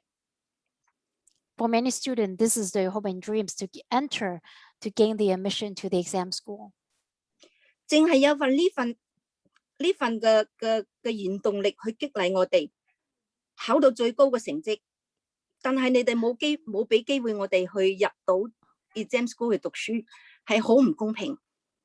So to enter the exam school as the motivation, and when they get the best grade and realize they didn't get in, this is very disappointing and very unfair. 20 seconds left. 20秒。咁20秒我可以用最簡單嘅，我哋希望你哋取消呢個 lottery 同埋 zip code 去抽籤嚟入 exam school。我哋亦希望你哋用翻以前嗰個考試最高分數，係有自己嘅能力，係自己考出嚟嘅實力去入到呢個 exam school，係我哋孩子嘅願望。希望你哋要做到。Okay, 我要翻譯啦。To sum up, so stop using zip code and lottery to go back to the way it's supposed to be the best way, which is using exam and then the GPA to evaluate student who's qualified to enter this exam school is the best way. Thank you very much. 多謝晒你。多謝你。拜拜 Jenny， 拜拜。Next speaker is Yanchia Lee. I don't see anyone with that name. Yanchia Lee， 你喺咪度啊？喺度，舉手開視頻同我哋分享。Yanchia Lee， I don't see anyone with that name. So okay. Kelly Liao。Kelly Liao 到你啦 ，Kelly Liao， 你喺度，舉手開視頻同我哋分享。Please unmute yourself and turn on. Kelly， 請你開麥開視頻。Okay, hi, my name is Kelly. I'm a parent of a BLA student. My son is in the 12th grade and he will go to college this fall. So thank you so much for everybody for the meeting to work together to work out Boston student for the exam school. I want to share some of my thoughts about the zip code election this year during the pandemic. And I was shocked when I see the data from the zip code. Some area have a 1 student accept, some area have like 96 student accept. So what do you see from the data? What do you think about that? Do you think it's fair for everybody? Do you fair for every student where they live? I believe the test and the school grade combination is the fairest game for all the students, no matter where do you live. Because my son have that election, like my son take the test and then combine with the school grade to get in the BLA. But I will be sad if my kids and this year to choosing the election, because if my kids cannot get into this 3 exam school because the zip code limitation is not related with his academic level, so it should be a heartbroken story to bring a student where they live or get into the exam school. School can use MCAS GPA exam during the school because we know that the exam can show students' academic level and what they learn. Why we can't accept the GPA but not accept the exam school, but not accept the exam for all the students? The seats are limited, but everyone wants to get the pie. But I don't see any fairness in this situation for the zip code or the lottery. An exam does not judge what color of skin you have, what income level you have, where you live. But the zip code doesn't. Exam can evaluate students' academic level, can get into the school, but the zip code cannot. If you're not doing well at the school, that's okay, but you can still combine your school grade to average your grade to get into the exam school. But zip code are like a simple to show your skin, your income, and where do you live. This is not fair. Please let the student fight for their own seats with the test and the school grade with their academic level. Competition is the power to let students achieve their dream and they can have a target what they want to be. So I support the test with the school grade GPA to let the student compete the exam school. So I don't want to use the bias from the meeting to support some type of student. Please be fair for every student. What is the right method for them? So thank you so much for everyone to take the time. Thank you. Next speaker is Yakin Lee. I don't see. 第一個係 Yakin Lee 喺咪度啊 ？Yakin Lee 你喺度舉手開視頻同我哋分享。I don't think we have anyone with that name. Okay. So I will now activate that ends our speakers who needed interpretation. So I will activate the interpretation icon. And all interpreters will be sent to your channels and you can start interpreting again. Ms. Sullivan, that concludes our speakers for public comment. Thank you. Wonderful. Thank you. I will entertain a motion to adjourn. So move. That's Mr. Kreger. Is there a second? Second. Dr. Tung. Motion to adjourn is not a debatable motion. So, Ms. Parvex. Thank you very much. Mr. Mr. Acevedo left. Ms. Aguirre. Mr. Chernow. Mr. Kreger. Aye. Ms. Lam. Aye. Ms. Nagasawa. Aye. Dr. Tang. Aye. Ms. Sullivan. Aye. And Mr. Contreras. He's on mute, but I believe he said aye. Miss. Thank you. Thank you very much. That's unanimous. Thank you. Good. Thank you everyone for hanging in here tonight. Great work. Have a wonderful weekend. We'll see you next week. Take care.